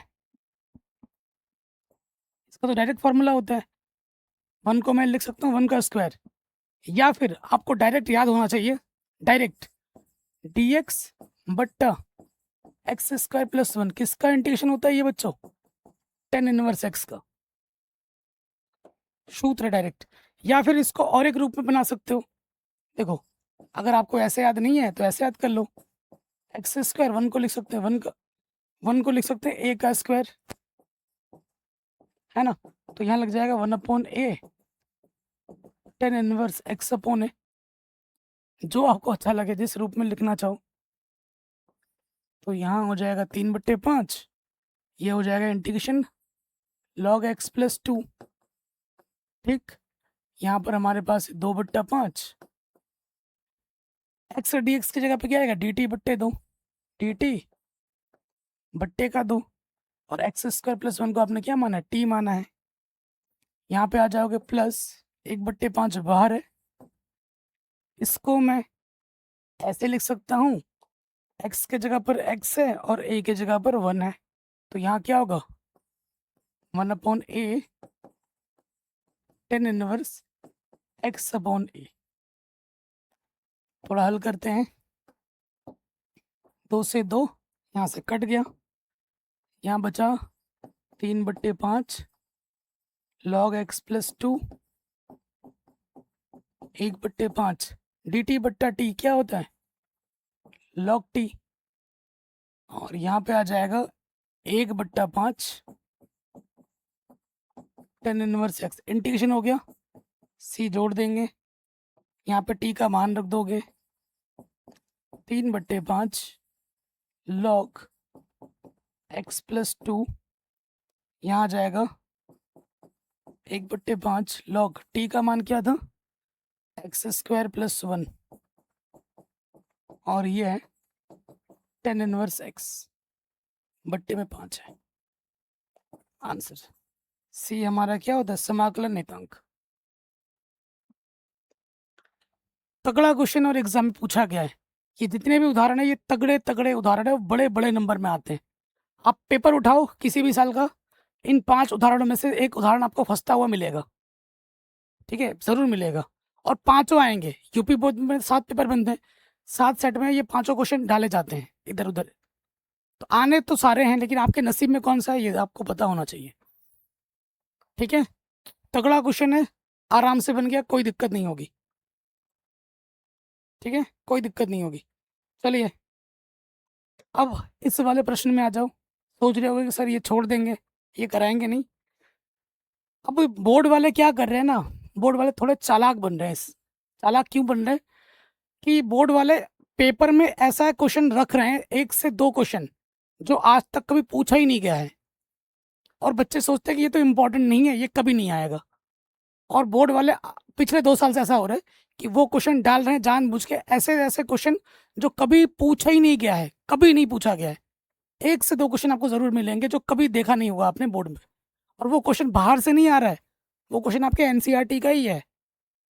बच्चे सोचते हैं बाहर का, और वो क्वेश्चन आपके उदाहरण का होता है, प्रश्नावली का नहीं होता है, उदाहरण का होता है, ये भी ध्यान रखना, इसलिए उदाहरण इंपॉर्टेंट है।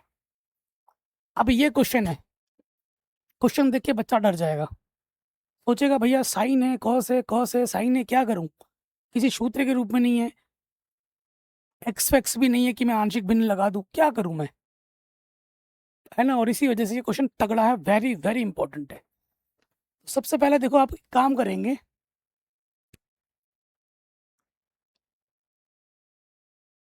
यहाँ पे साइन दिख रहा है, यहाँ पे भी साइन दिख रहा है, ये कॉस है, तो कॉस स्क्वायर को मैं साइन के पदों में बना सकता हूँ। ठीक है, मैं क्या करूँगा, मान लूँगा। मैं मान क्यों रहा हूँ, इसका भी कारण है, क्योंकि यहाँ मुझे कॉस दिख रहा है गुणे में, तो मैं टी मान लूँगा कॉस साइन फाई को। टी मान लो, या आपके मन में कुछ और आ रहा है, एक्स मान लो, एक्स मान लेते हैं। साइन फाई को मैंने एक्स मान लिया। ठीक है, तो यहाँ क्या है बच्चों, यहाँ है डी फाई, तो इसका फाई के सापेक्ष अवकलज कर देंगे। करो अवकलज, साइन फाई का अवकलज क्या हो जाएगा, कॉस फाई।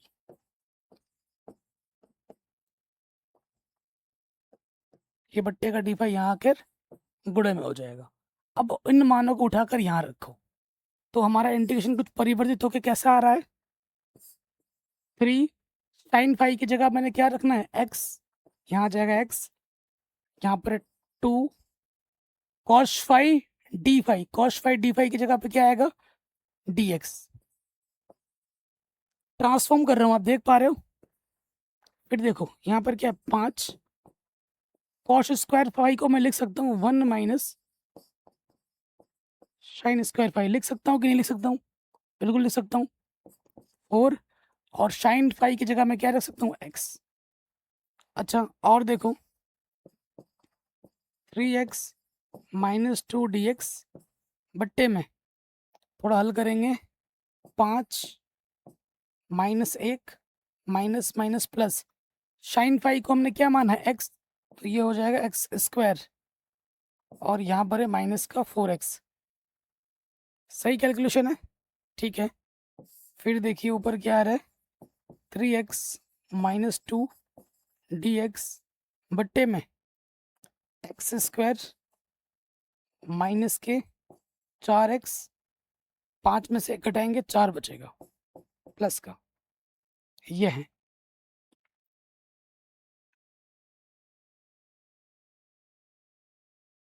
ठीक है, ये है।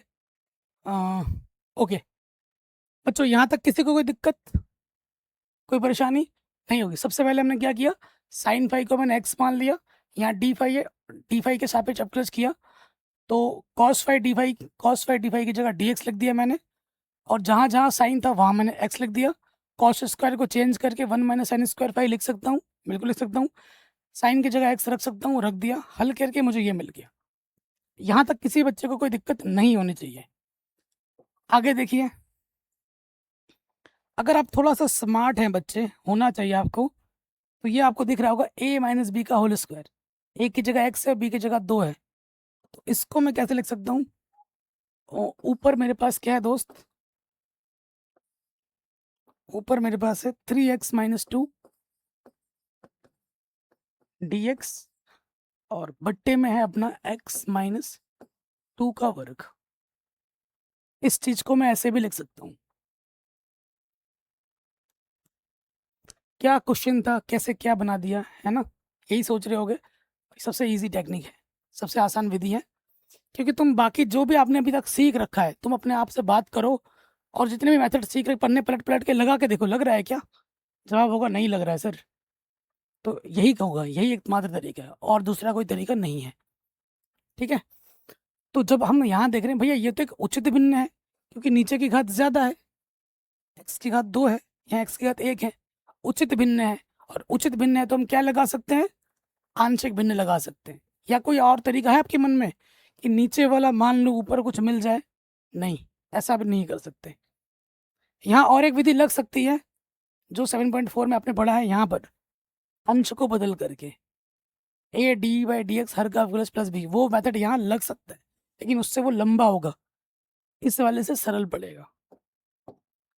ठीक है, तो अब यहाँ कर लिखेंगे आंशिक भिन्न करने पर,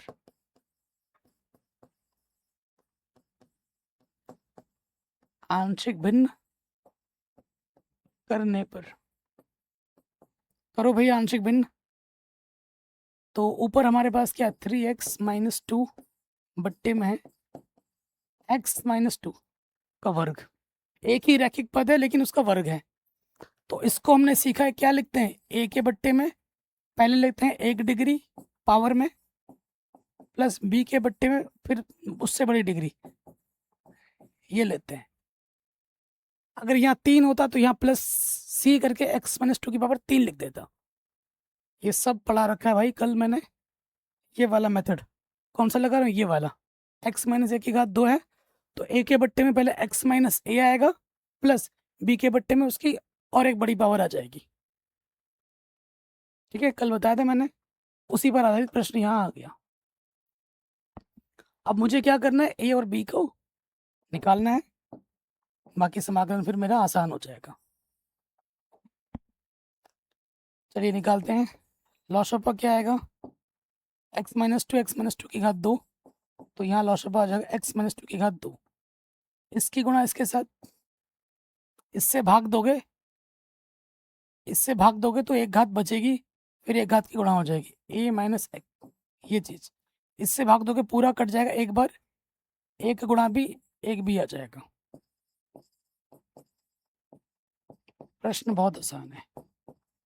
नीचे देखो कट जाएगा, है ना, नीचे कट गया। अब यहाँ बचा 3x माइनस 2 और अंदर गुणा कर दो ax माइनस का 2a प्लस का b। ठीक, तो इसको थोड़ा व्यवस्थित करके लिखते हैं ax प्लस b माइनस का 2a, थोड़ा व्यवस्थित करके लिख दिया। अब हम क्या करेंगे, तुलना कर देते हैं।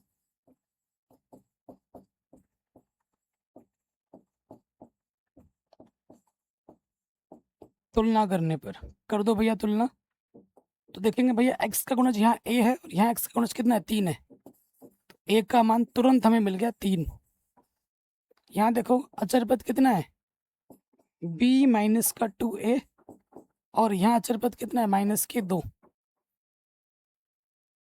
ठीक है, तुलना कर दी। अब हम b का मान, हमें a का मान पता है, a का मान कितना है 3, उठाकर यहाँ रख दो।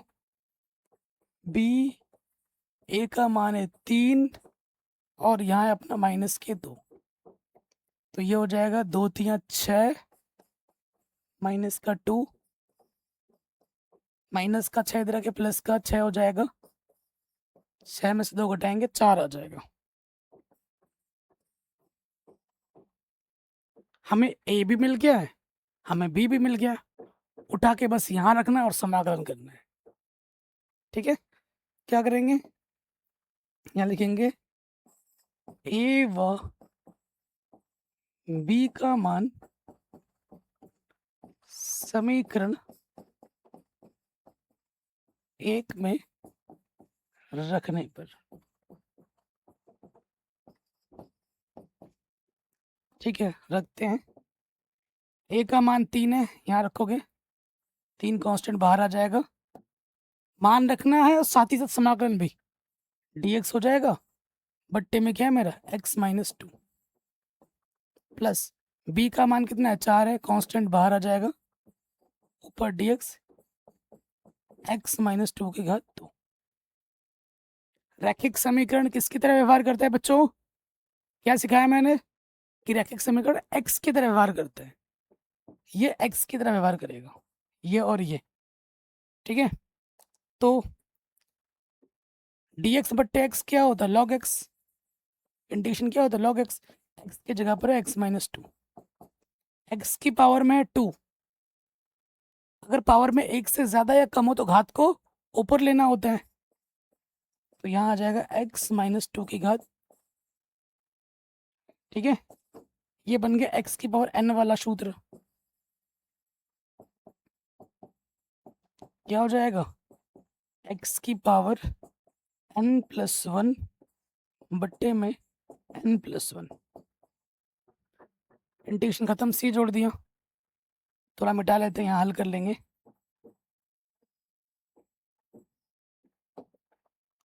तो यहाँ हमारे पास है 3 log x माइनस 2 और x माइनस 2 की घात माइनस का 1 बचेगा, नीचे बचेगा माइनस का 1, थोड़ा और हल करेंगे। 3 log x माइनस 2 प्लस गुणा माइनस माइनस 4 इसकी घात माइनस से 1 है, नीचे आके क्या हो जाएगी प्लस का 1 प्लस सी। अब कई बच्चे यहाँ आंसर छोड़ देंगे कि भैया ये आंसर आ गया। अगर आप यहाँ आंसर छोड़ के आ रहे हो तो आपका गलत हो जाएगा। आप बोलोगे क्यों भैया गलत कैसे होगा? क्योंकि प्रश्न में एक्स कहीं दिया नहीं है, कहीं दे रखा है एक्स। जिस जिस लैंग्वेज में प्रश्न दिया रहता है आपका उत्तर भी उसी लैंग्वेज में आना चाहिए। एक्स का तो नामो निशान नहीं है यहाँ पर, आपने उत्तर एक्स से में छोड़ दिया। ठीक है, तो एक्स आपने खुद से माना था, तो जहाँ जहाँ एक्स आपने माना है उसकी जगह क्या जाएगा, साइन फाई लगा दो।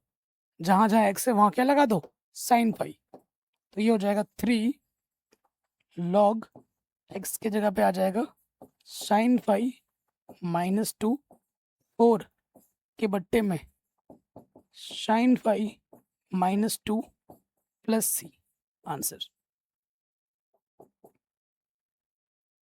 कोई दिक्कत, कोई परेशानी, कोई दुविधा बच्चों नहीं होगी। तो इसके साथ हमारी ये जो उदाहरण का कॉन्सेप्ट है, उदाहरण जो भी था, परिचय और उदाहरण, वो हमने सारा कर लिया है 16 तक। आशा करता हूँ सभी को सब कुछ समझ में आ गया होगा।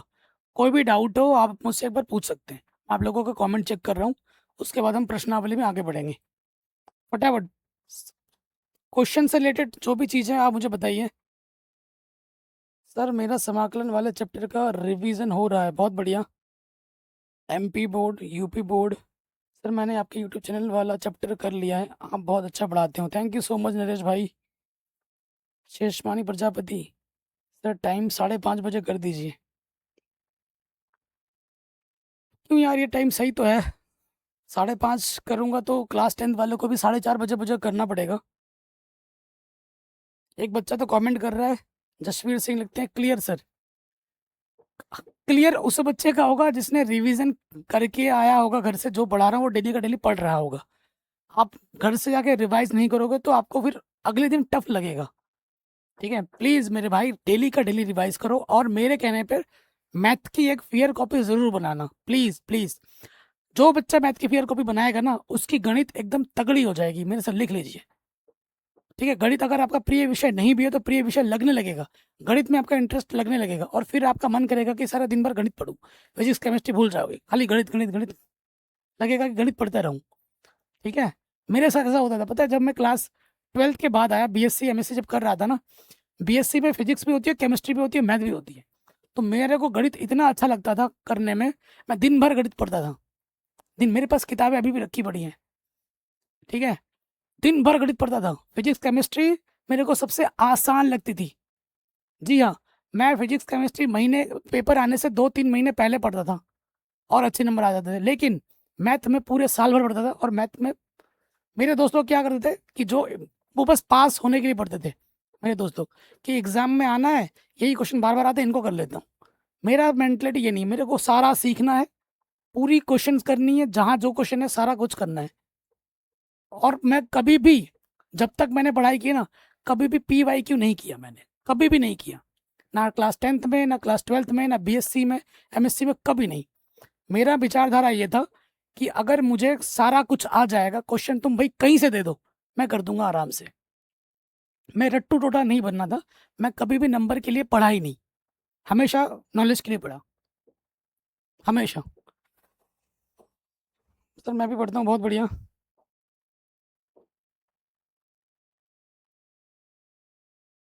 मैं आपसे वीडियो कॉल पे बात करना चाहता हूँ, वीडियो कॉल कर लेना, व्हाट्सअप दे रहेगा, संडे को बात कर सकते हैं, संडे को फ्री रहता हूँ।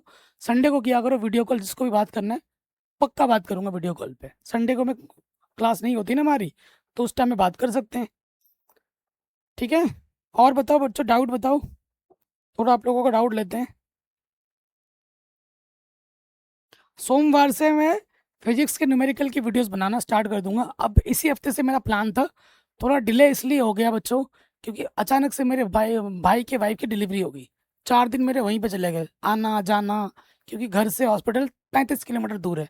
तो खाना ले जाना, खाना ले आना, ध्यान रखने जाना, आना जाना, इसमें बहुत टाइम वेस्ट हो गया। ठीक है, आप समझ सकते हैं। अभी भी घर पे थोड़े मोटे फंक्शन, छोटे मोटे होते हैं ना डिलीवरी के बाद, वो होता है घर के, यहाँ ऐसा ये लाओ वो लाओ, ये करो वो करो, तो उस सब में टाइम चला जाता है, इसलिए टाइम नहीं मिल पा रहा है। लेकिन पूरी कोशिश है कि सोमवार से वीडियोस आएंगी।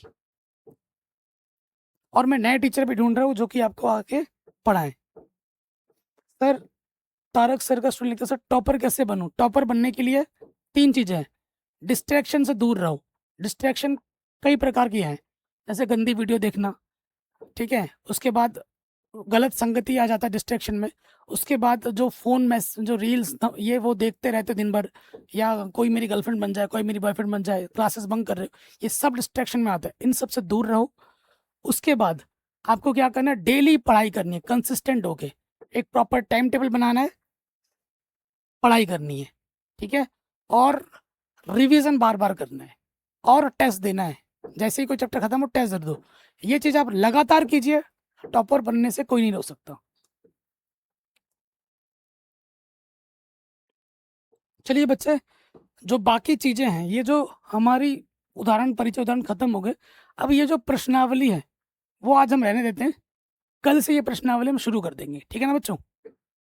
जितने प्रश्न मैंने करा दिए ये very very very very important है। इस प्रश्नावली के प्रश्नों से भी ज़्यादा इंपॉर्टेंट आपके ये उदाहरण है, जो 6 उदाहरण हमने किए हैं अभी, ये ज़्यादा आते हैं, यहाँ से बहुत कम आता है, उदाहरण ज़्यादा आते हैं। एक बार के लिए ये चीज़ ना करो, यहाँ से एक भी प्रश्न ना करो, लेकिन ये जो 6 उदाहरण मैंने किए हैं वो ज़रूर करना है, क्योंकि वो एग्जाम में ज़्यादा आते हैं, ध्यान रखना, ठीक है बच्चों? तो इतना आज जो भी मैंने अभी तक पढ़ा है वो रिवाइज कर लो, कल हम यहाँ से आके करना स्टार्ट करेंगे, ठीक है? प्रश्नावली थोड़ी बड़ी है, बट कोई नहीं, कर लेंगे सारा। जय हिंद।